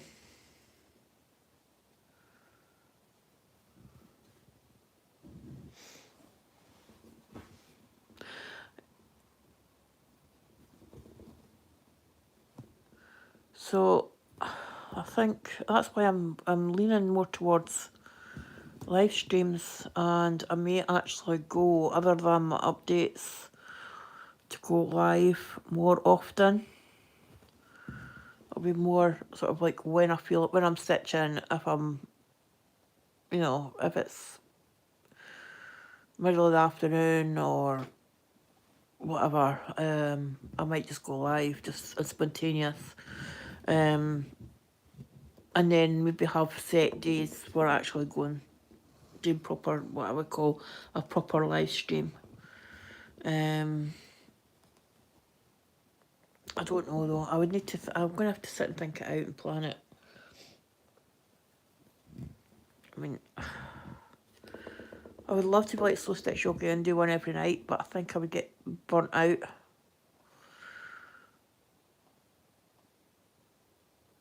And I'll possibly start repeating myself.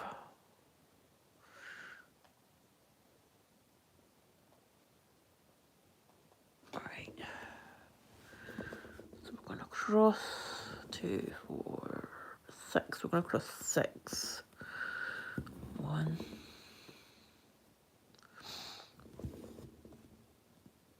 You'd think I was stitching with black. So dark compared to the other colours. 2.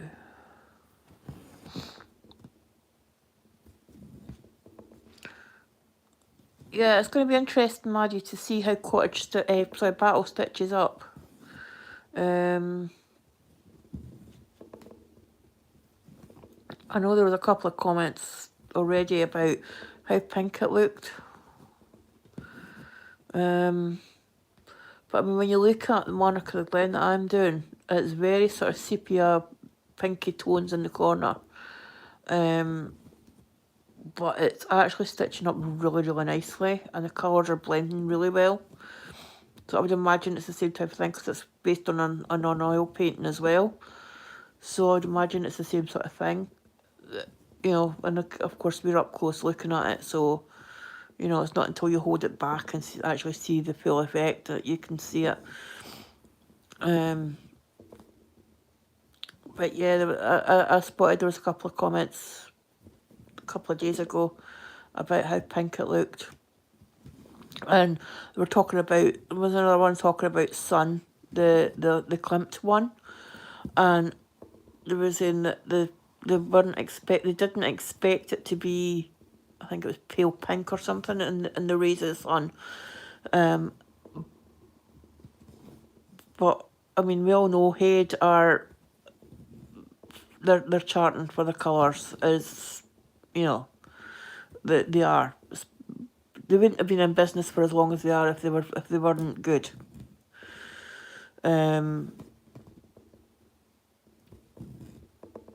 So, you know, as I say, trust the process. But and we all complain about that single dot of purple in the midst of all the black. But we need that single dot of purple in amongst the black to change the tone. You know, it's not just the colour you're stitching, it's the colours around it as well. Which is why when I see people commenting that, you know, if they're doing confetti and there's like ninja stitches and it's, you know, completely off base of a red stitch and amongst all those different colours, they don't stitch it, they stick the, you know, the colour around it, and I'm like, but why? Why would you do that? You might need that dot of colour just to change the tone of the colours around it because of the way the human eye works.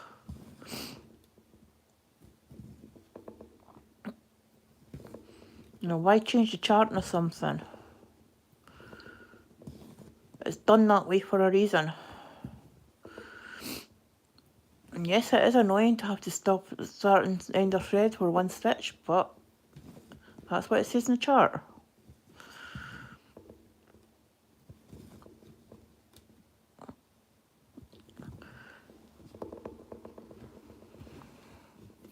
And if I do one in the wrong place, I'm sorry, I'm frogging it.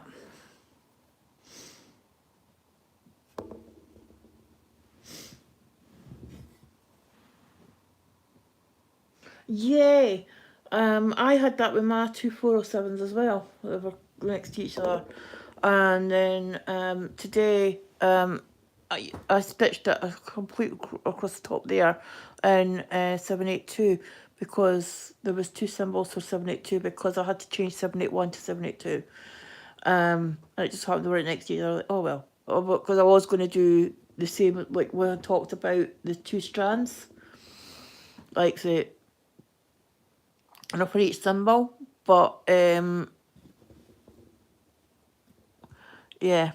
I didn't have to on that one because it was only one stitch of that of what would have been 782, and 781 was the majority of it. So I always got stitched as 782. It's a shame that they didn't pick up on that before the charts were released, though, and redid the colours. But I guess they would have to rechart the full things. And I mean, I know that some of the discontinued colours that are discontinued in the UK, you can still get in America and stuff. So yeah, because it's all down to the EU. Because we still, although we're not part of the EU, we still have some of their trade and standards and things. So we're still signed up to certain treaties and things. So yeah, I just wish they would get rid of this thing with the DMC for cones and stuff. Not that I use DMC, but it'd be easier for those of you that do to be able to actually order a cone of DMC, especially if you're using a lot of black or something, because you're not supposed to. It's not supposed to be sold and on cones in the UK. It's something to do with the trade agreement.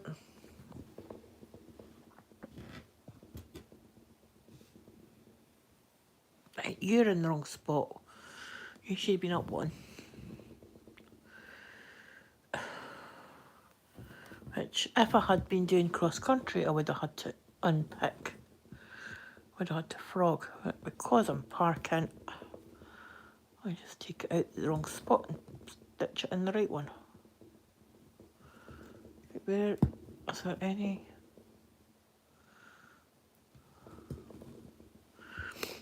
I don't even know what I'm stitching in this corner. I think it's just shadows.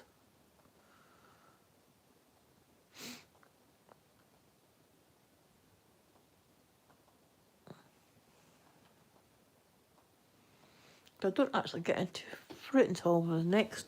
I think the next day I can start getting into fruit.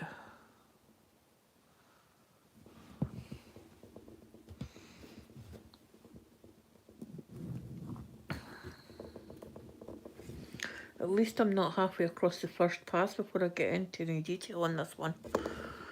Oh, roses, I had to have it halfway across before I got any roses, and it was like a tiny wee bit at the bottom.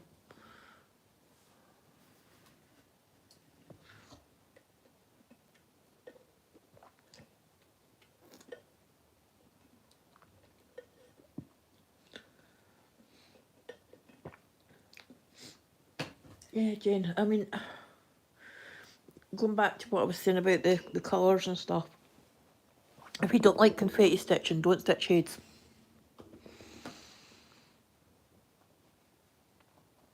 Because at the end of the day, you're trying to get the same detail without that you would get on a design that you would possibly use backstitch on to get the detail. And if you don't like doing backstitch, the trade-off is to do these designs that are full of confetti stitches. So I would say if you don't like confetti, don't do full coverage stitching. At least not these big ones. If you don't mind confetti, I mean, don't get me wrong, there's days when I just, you know, a project comes out in my rotation, I'm like, oh God, no, because I know I'm at a part that is full of confetti. And that for my 2 days is worth of stitching, I'm only going to get maybe 500 stitches. Yeah.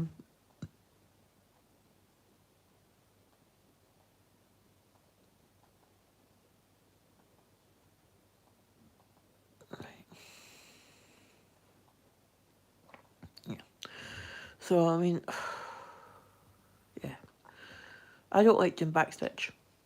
I would do it if I had to. I don't like doing backstitch, but I love doing black work because I'm not having to battle to get the needle through crosses, through my work. It's straight backstitch on clear fabric. There's no battling trying to force a needle through between 4 stitches to get your needle through. And I think that's part of the thing with backstitch for me, is I don't like to fight because I have the problems with my hands and I get the pains in my hands. I think that's why I don't like doing backstitch. And I just broke my magnet around upside down.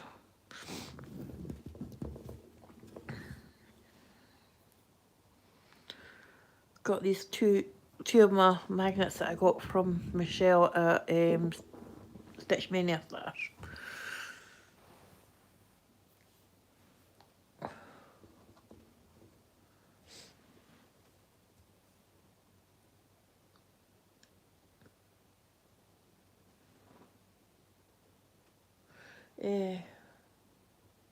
Oh, see the quick stitches for the shelves. How big is it, June? Because I noticed that somebody had just got special services and had broken up the, I think it was the Amazing Animals one, and had broken it into, it was broken into individual shells. It was done as quick stitches. I was just wondering how big they were, because I would like to do a couple of shelves, but I want to do them individual shelves on individual, you know, as individual projects. So that would be interesting to know what sort of size they are. I mean, I've seen them, people even getting the quick stitch and doing that as a supersized max colour version of that, and it's like, well, what was the point? But yeah.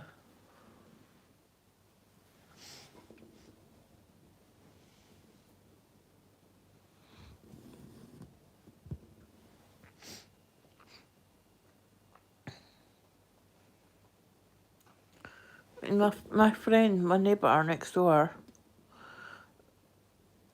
will say to me, "You're never going to get a project finished because you're always starting new ones." But I'm like, yeah, but I get bored.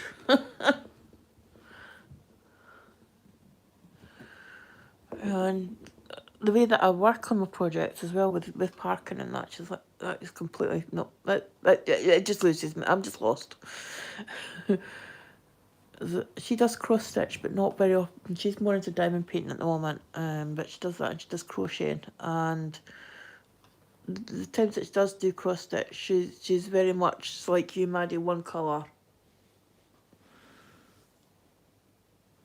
So 625 by 330 is not a small project. That's quite a big one because that's what 1800 stitches.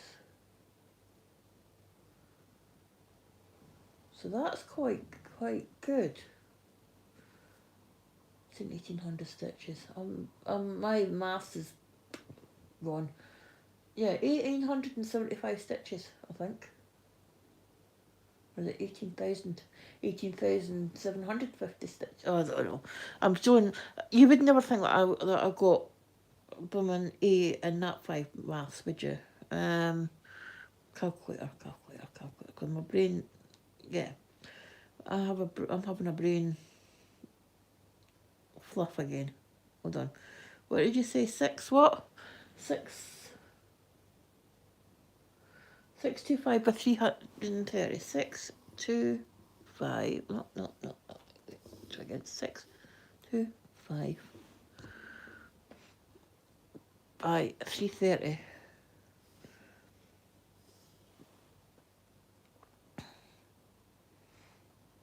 Right. I've done that and it's come up with 206,250. That doesn't look right. We shall try again. Hold on. Clear that. We're doing 625 by 330.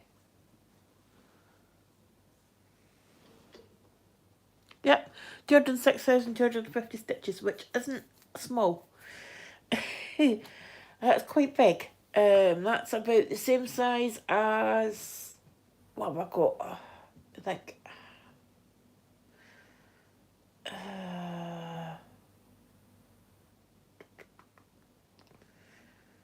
Let me think of my projects. Um,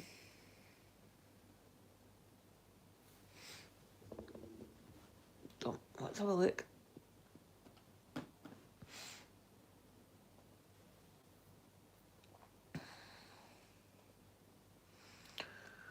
Well, it's bigger. It's more stitches than what's in Venus. More stitches than what's in Celtic Dragons. See, I would count them as small because they're 120,000. It's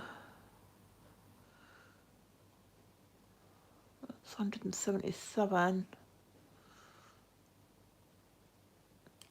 Or just slightly, there's 2,000 stitches less than what's in Let Me Be. So that's 226,100. So, yeah.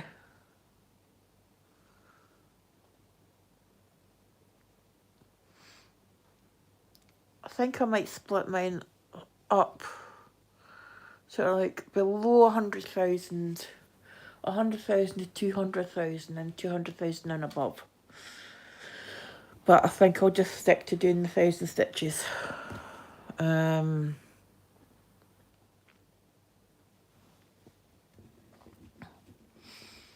But for my definitions, small is anything below 100,000 stitches.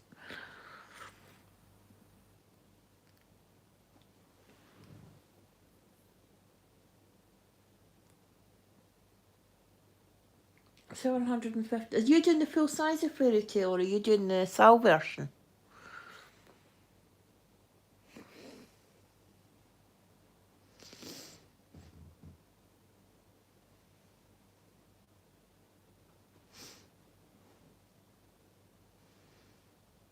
Yeah, because it's my supersized kitchen shelf is 736,000 stitches. And then McGonagall's library is 640,000 stitches. So the full size of Fairy Tale is 750 by 536. So you're looking at what? 300, 400,000 stitches.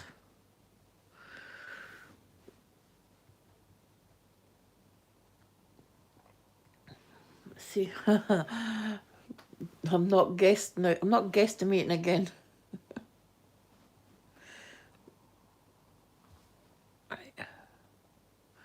Let's say 750. I do like Fairy Tale. It's quite a nice chart.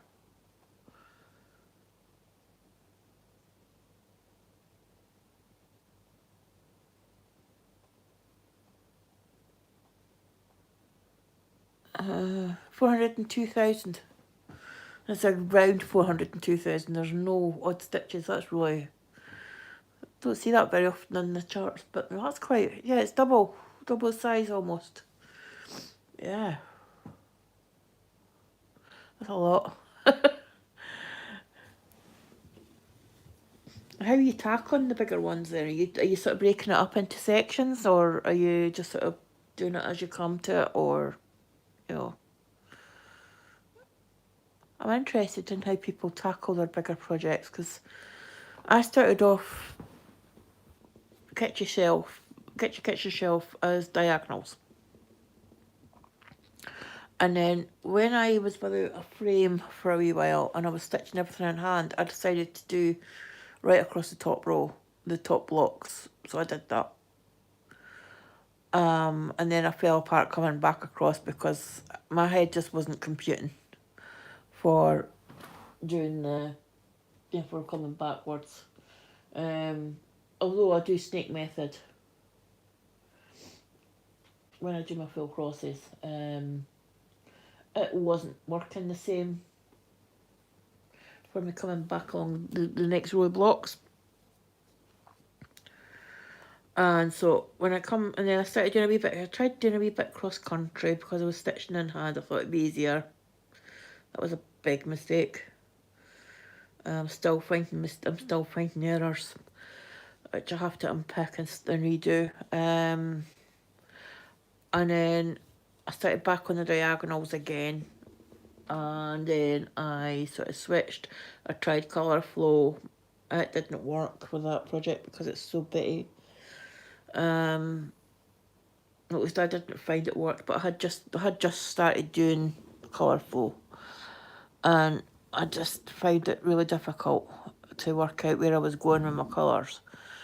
And then I thought, right, what I'll do is I'll work on each motif individually, which was fair enough. And I was just doing my snake method within that. And then I started on this, like, the second shelf, and the background of that was like pinstripes, like vertical stripes, and it just made sense to me to work on the columns and that, because I thought, well, the columns, if I'm doing it on that and it's designed that way, you know, if I get tension lines, I'm going to get tension lines regardless. But it was just easier than doing diagonals. But I think when I go back to it, I am going to go back to doing diagonals.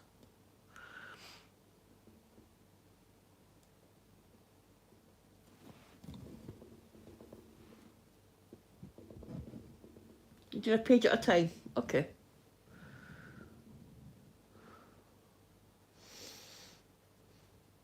Oh, so you're like doing maybe a couple of colours and then going back and filling it in. That sounds like a good plan. I'm so jealous of those that can do cross country. I just find that there's no wiggle room. The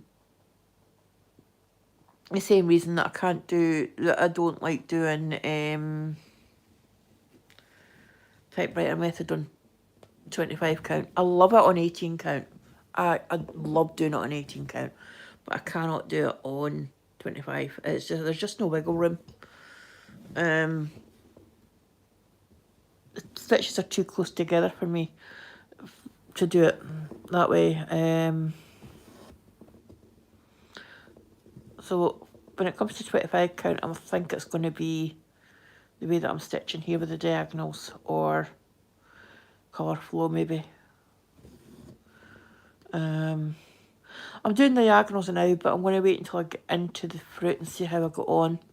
I might switch methods. I don't know whether I'm going to get this finished in the year, but I'm going to give it a good shot. But as I say, if I do 200 stitches a day, is my goal.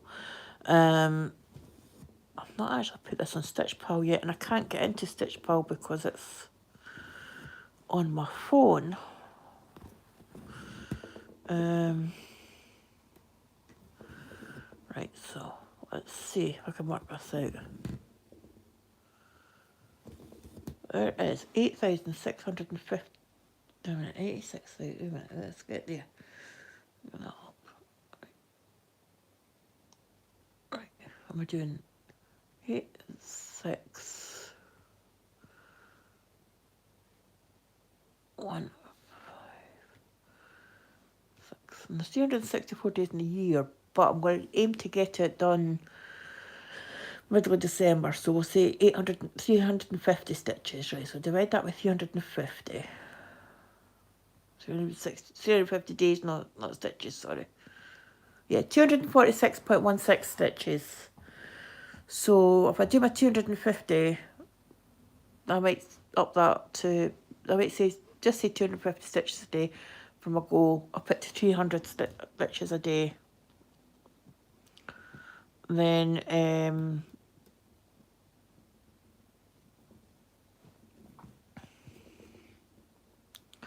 I'll get it done a wee bit quicker.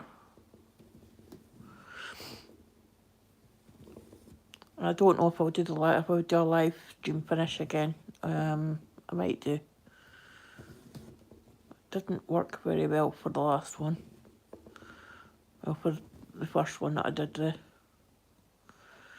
head saw one, because I forgot to mark stitches off and what have you, and I was in the right mess when it came counting down. 5 across. 1, 2, 3, 4, 5.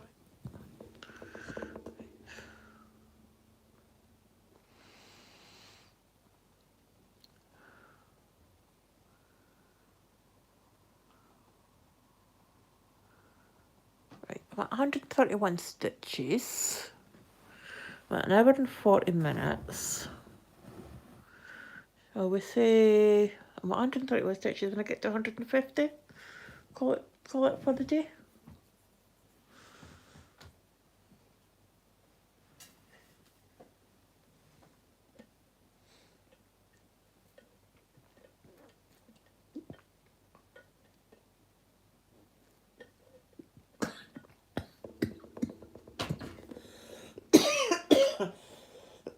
Excuse me. That went down the wrong way. Oh.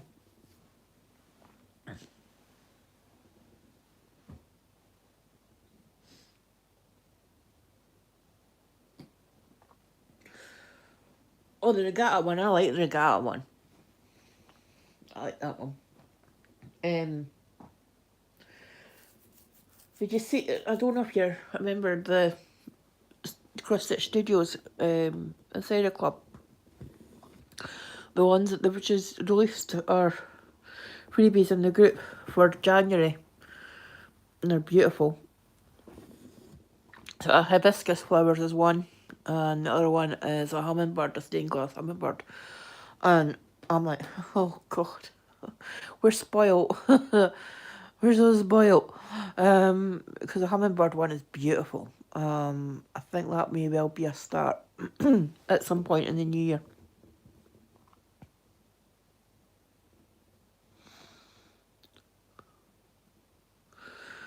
Yeah, definitely. A new start for the new year.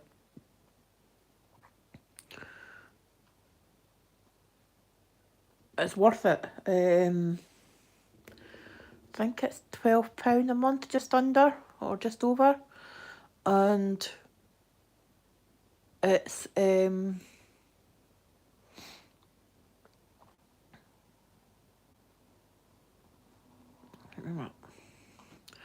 myself back on track because that's in the wrong place. Because I should have parked. I should have done the next 2 stitches. Right, hold on, because that's.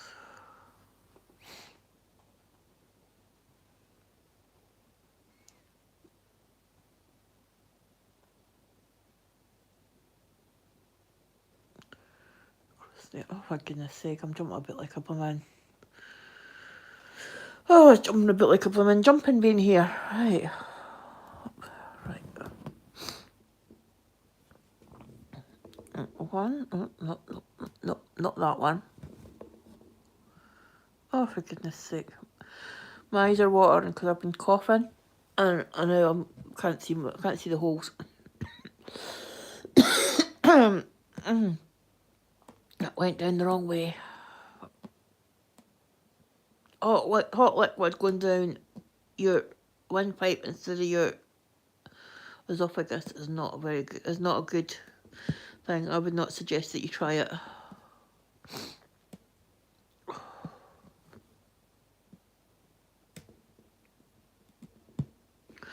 I took a mouthful of coffee yesterday. It wasn't roasting hot as it was earlier, but it was still fairly hot, and I could feel the heat in my stomach. I could actually feel it and hot in my tummy. I was like, oh, but it was so nice.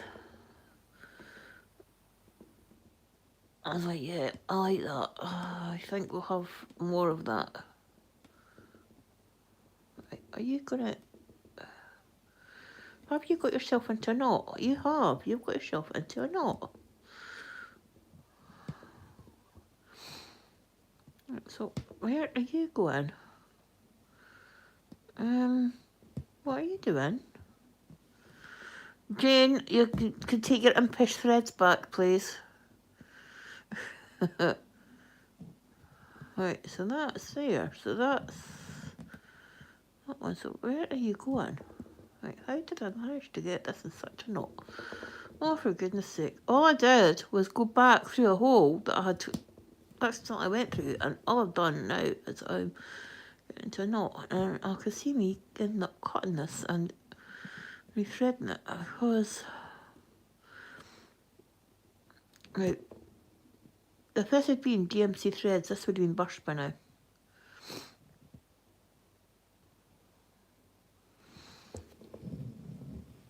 Right, that goes that way.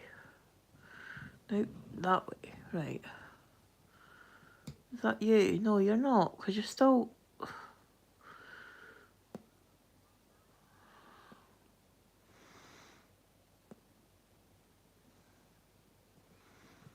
Right, there we go. Right.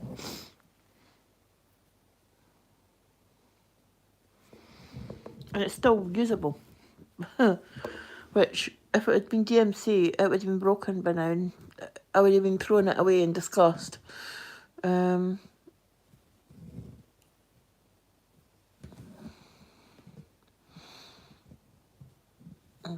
we have got a... Right, where are you? Right, what's going on here?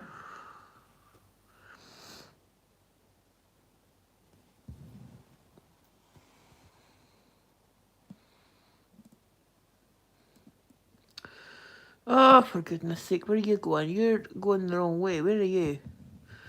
Oh, for God's sake, what the hell?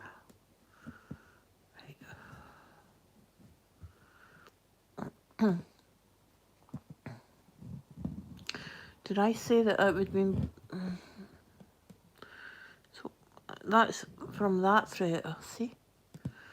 That's from there, so that should...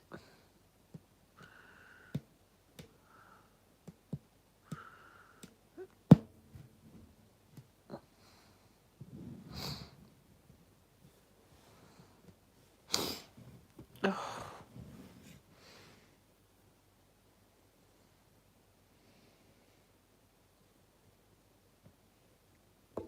I mean, I'm not... I know I'm not... But I wouldn't say I'm stingy with thread because of the amount of travelling that I do with threads. But when it comes to saving the thread that I'm actually stitching with, there's nothing more annoying than having a thread break and you have to start a new thread, especially if it's only for a couple of stitches.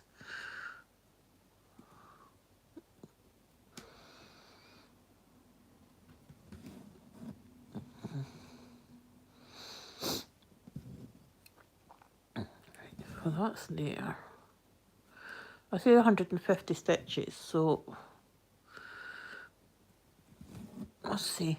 There.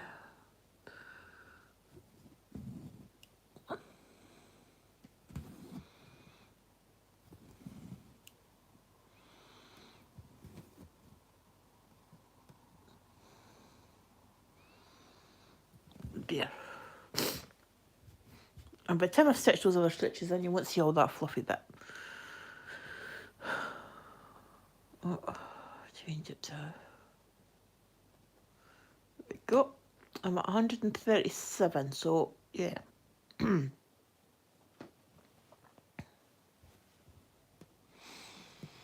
mean, I'm using DMC variegated on one of my monochromes, my Peacock and Roses sampler, and oh, see if I'm having a time out with that, it's like, oh, the air is blue, I am cursing at it, I am ready to throw it away, and I'm thinking to myself, why did I start it? I'm going to try the Aero variegated threads that you can get on Amazon, because they're similar blend to these, I believe.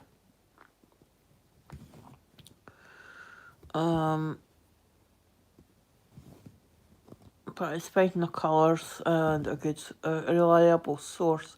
But I thought I would get some from Amazon, because I know you can get the packs. There's like 12 packs of,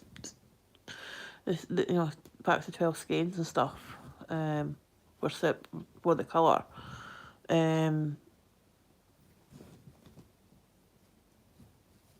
From there, but I'm just done with DMC. I really am.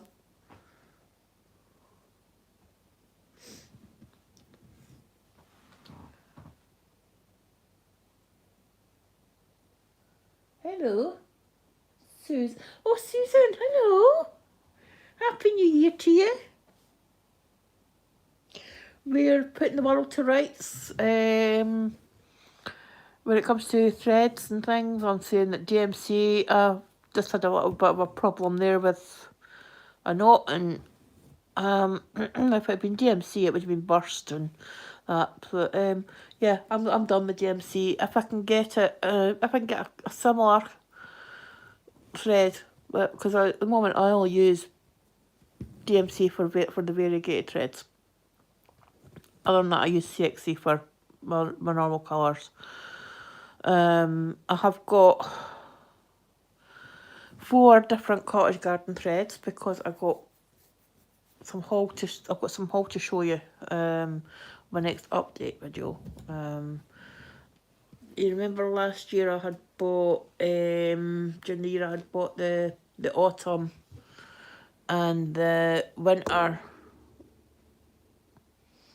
No. Is it winter and spring? I've got the other 2. The Quakers from Henry Jardin Privé, I think it is. And I had picked colours and I was using cottage garden. I used cottage garden threads on them. I'm going to stitch them on 18 count. I think it's going to probably be antique white. I pour pieces the same size, and then when they're framed, they're just going to go up in the same frame. And so that's the only other really fancy, like normal, what I would call, yeah, I would call it fancy floss. Because it's not one I would normally stitch with. I would call variegated threads fancy floss as well, because I don't normally stitch with them. But yeah, I don't like Madeira threads. I discovered that after doing a Bothy Threads kit, and I've got 2 Bothy Threads kits here still to do, and they're probably going to sit in my stash forever. Although I really want to do the Highland Cattle one. I think it would be a wee bit easier than the other one because the other one's got a lot of empty spaces in it where I can miscount and frequently do. 780.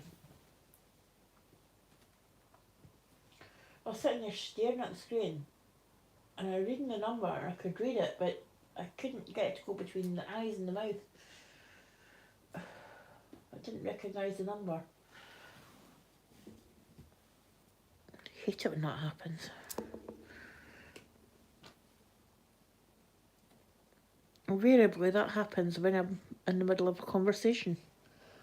I always my train of thought, and I'll completely forget where I'm going with what I'm saying. And it's so frustrating. What's it they call it? It's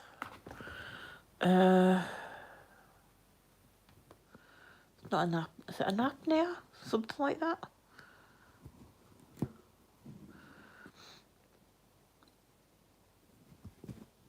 I've had it all my life. That I could be quite happily sitting talking, holding a conversation, and then forget what I'm going to say in the middle. And 9 times out of 10, it's a really simple word.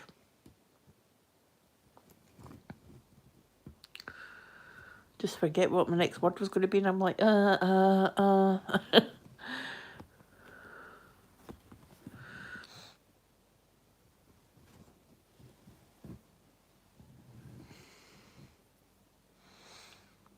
And then when the word does come to me, I'm like, oh, you idiot.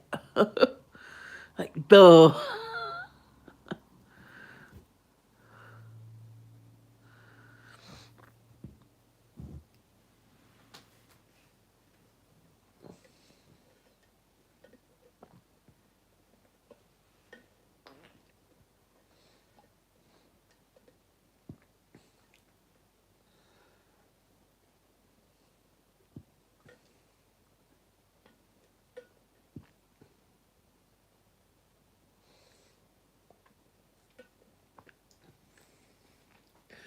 Yeah, I think for full coverage projects, Susan and Jane are like Marmite. You either like it or you hate it. But at least just have given them a try. And all full coverage projects are not the same. It may sound like rather obvious, but I mean, all designers of full coverage are not the same. Some of them are, just basically taking an image and running it through a program generator, a pattern generator, and being done with it. Others take their time and we'll sit and we'll go through that pattern, fine-tuning it and tweaking it to get it to the best, making sure that they give you the best quality charts that they can. And for those ones, you do pay a little bit more. But it's worth it.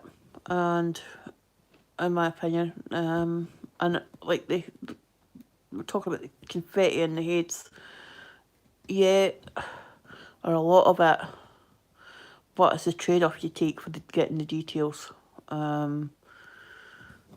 Sometimes you look at the charts you see on Etsy and look at them and you think, yeah, how the hang are you, unless you actually zoom in really, really close, and you're like, yeah, there's no way that's going to look, especially some of the pattern mills that are out there. And then you get ones that are really good quality ones, and they're the ones that get ripped off by the pattern mills because obviously, they're seeing that they're making money because their patterns are top quality, so they're the ones that are, but they're the ones that likely get ripped off. I have seen a couple of heads actually on things like Tapestry Market and what have you, and it was actually one of them that got me to head. When I first started stitching, I was sort of scrolling through and I've seen an ad for Tapestry Market, and I went to have a look at the site, and I was looking at it. I was like, oh. I was looking at it, and it was an 11 count. It was a witching hour. It was an 11 count, and the size of work wasn't much more than what it is on my 25 count. And I thought, okay. So I went and I had a look, and then I was sort of scrolling through the Facebook group I had joined, and someone had mentioned Tapestry Market avoid like the plague, and I was like, okay. And there was a lady on there doing, I think it was a limited edition Healing Rose by Heaven and Earth Designs. And she was doing it in the parking method, and the way that she was doing it, she was working across and her threads were hanging, and it looked like, the pictures she had taken, it looked like the image was melting. And I just thought, I like that. I want to do that. I want to do something like that. Not necessarily that project, but I want to do that type of stitching. So I sort of went, where did you get your pattern from? How did you do that? All the questions. And she said, oh, I got it from Heaven and Earth Designs. They've got a website. They're all full coverage. You would need to kit up yourself. You can't get it as a kit. Or you can, but at that time she was still doing her material packs.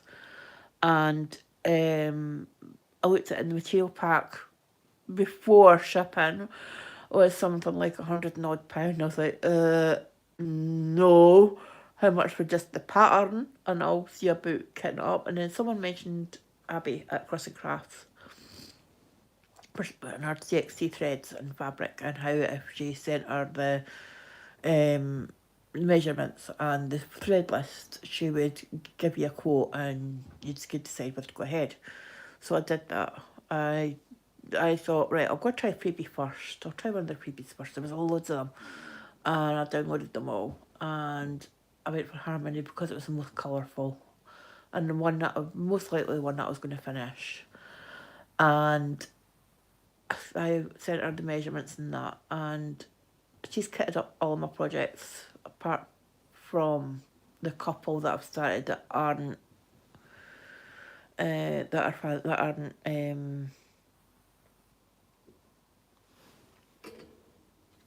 regular DXC aren't regular colours, they're fancy colours.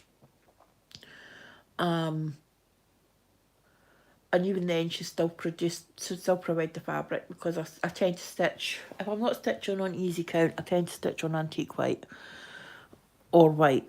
Where am I going with this? So, 1, 2, 3, 1, 2, 3, 4. Yeah, so, another scanty looking thing. Anyway, so that's how I got started, and I had went onto their website, and I knew the name of the artist that had done Witching Hour, because I'd liked her artwork before I started cross stitching, and I was scrolling through the artists and I seen her name, and I was like, okay, let's go and have a look, see if I could get the same chart. And I went in and I found it, and I saw the detail in it compared to the detail that was in the Tapestry Market kit. I was like, sold. That's it. Sold. And where are we going? What? No, that's not where I'm going with that. Oh, for goodness sake. Yeah, so I was like, sold. And first 3 projects that I started. 4 projects? No, 3 projects that I started were Heaven and Earth Designs. And that was I became addicted to them. And majority of my projects, as I said earlier, are Heaven and Earth Designs. I have got 11 on the go, I think. Maybe 12. Which are my Head, which are my Harmony, the Witching Hour Max Colour, supersized Max Colour version of the kitchen shelf.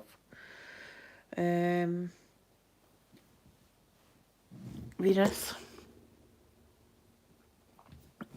Pan Nano.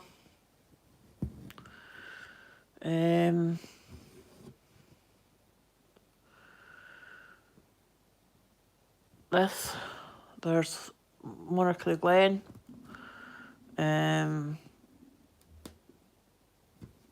What else have I got going? Let Me Be. Right, I'll tell you now. I'll go back at it. Hold on. I'll come in. In fact, no, I'll mark my stitches off first. I'll just mark my stitches off and then... No.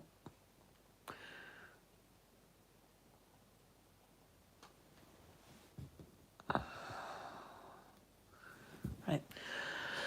I'll tell you now what charts I've got that are ahead. Hold on. No, I don't want to close my pattern keeper down completely. I've got Harmony, the Witching Hour, supersized kitchen shelf, Hummingbirds in Spring. That was one I couldn't remember. Pa and Nana, 2 Dancing Peacocks, Let Me Be, Venus, Celtic Unicorn, Monarch of the Glen, and this Head Cell. So that's my head starts.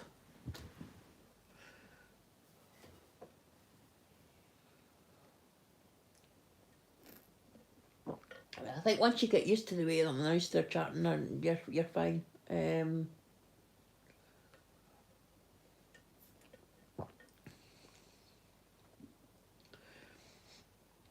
Hey, Susan, answer me this. You're enjoying stitching them? Yes? Doesn't matter how long it takes you. Doesn't matter whether you get them finished in your lifetime. As long as you're enjoying what you're doing. That's the main thing. That's what I say. My philosophy is, well, I'm enjoying it. Yes. I'm hurting anyone? No. Then I'll just carry on. You know, you're not hurting anyone by doing your hobby, so yeah. Right, I said 150 stitches. Let's see how many I've done. 155. So I think we'll call it quits here, guys. And it is almost 2 hours. Yeah, in fact, it's maybe slightly over 2 hours. I'm going to go. Hopefully we can all meet up again sometime and put the world to rights again. Oh, God knows it needs it. You know, if women were in charge of the world, I'm sure there'd be less strife in the world. But yeah, we shall all meet up again at some point. I'm going to try and film. I keep saying this, and I think I've said this in every video for the last week and a half, 2 weeks. I'm going to try and film my wit parade. It's finding the time to sit down with and list my no, I've done that part because I put them all into my new planner for 2026. It's finding the time to sit down and have the cats entertained long enough that I can actually film without getting annoyed with them and them getting into the bags and what have you. I need to find... I've lost my pen, which is annoying. To put the numbers on my tags. I put it down somewhere, and Charlie was sitting beside me last night, and he was swishing his tail backwards and forwards and sent stuff flying off my table, so it's probably under the sofa. I'll find it. I've got other pens, but I'll find it. Because I'm going to have to redo my bags. I might just switch the tags over, actually. A couple of it are out order. Because I did them in the order, the bags in the order on my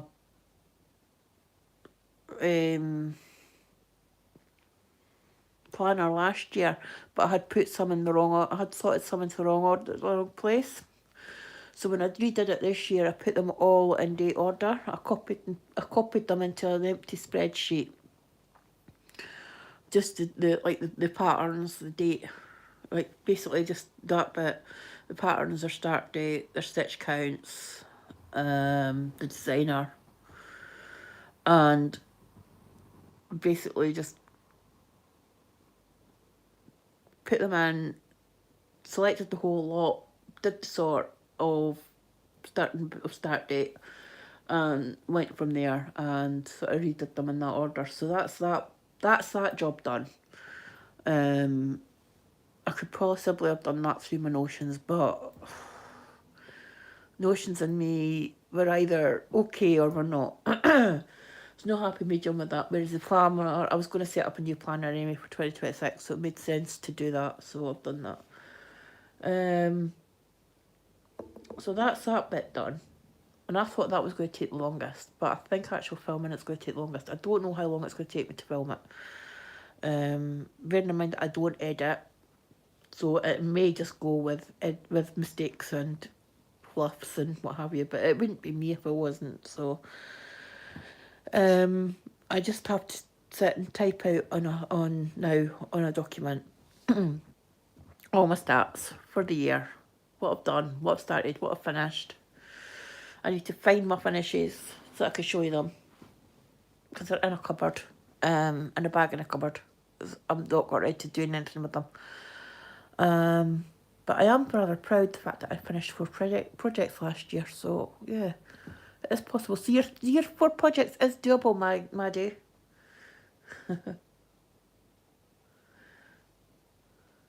What's everyone's favourite snack and drink for crafting? Mine is my cup of coffee and whatever snacks I have to hand. Sometimes it's even just a slice of toast. I don't really eat much during the day, or at night even. I don't really eat a lot, basically. I'm what they call an easy keeper. I survive on air. I do eat, don't get me wrong, I do eat, but I don't... I mean, I am quite big made, but I've not got a high... I'd say I've got a very, very low metabolism, but that's down to my medication and what have you. But anyway, that's going a different tangent. We're not going to talk about that. So I'm just looking at the sky. It's actually quite pretty. It's a lovely shade of blue, and the sort of like the clouds that are sort of like the stripy clouds. It's really nice. It's really pretty. It's just a shame it's so blooming cold. But I'm going to go. Thank you for your company today, everyone, and I shall see you in the next one. As I say, 155 stitches out of 86,156 stitches, 0.18%. Okay, I've got another, what, 600, 700 stitches to do to get to my 1% magic, but I'll get there. So thank you for your company today. As always, it's not about the number of stitches you do, ladies and gents. It's the fact that you've done them. Because even one stitch is progress, because it's one less stitch you still have to do. And remember to be kind and to treat others as you wish to be treated. A smile, kind gesture, kind word costs you nothing, but it could mean the world to the person on the other end. We're not an island, and your smile, kind gesture and whatever, it reminds us we're not alone. We are not an island, and you have no idea what everyone else is going through. Could be going through an absolute nightmare, and you could just help them make that day a little bit easier. But I'm going to go, guys. Thank you for your company, and I shall see you on the next one. So happy stitch. Bye bye for now.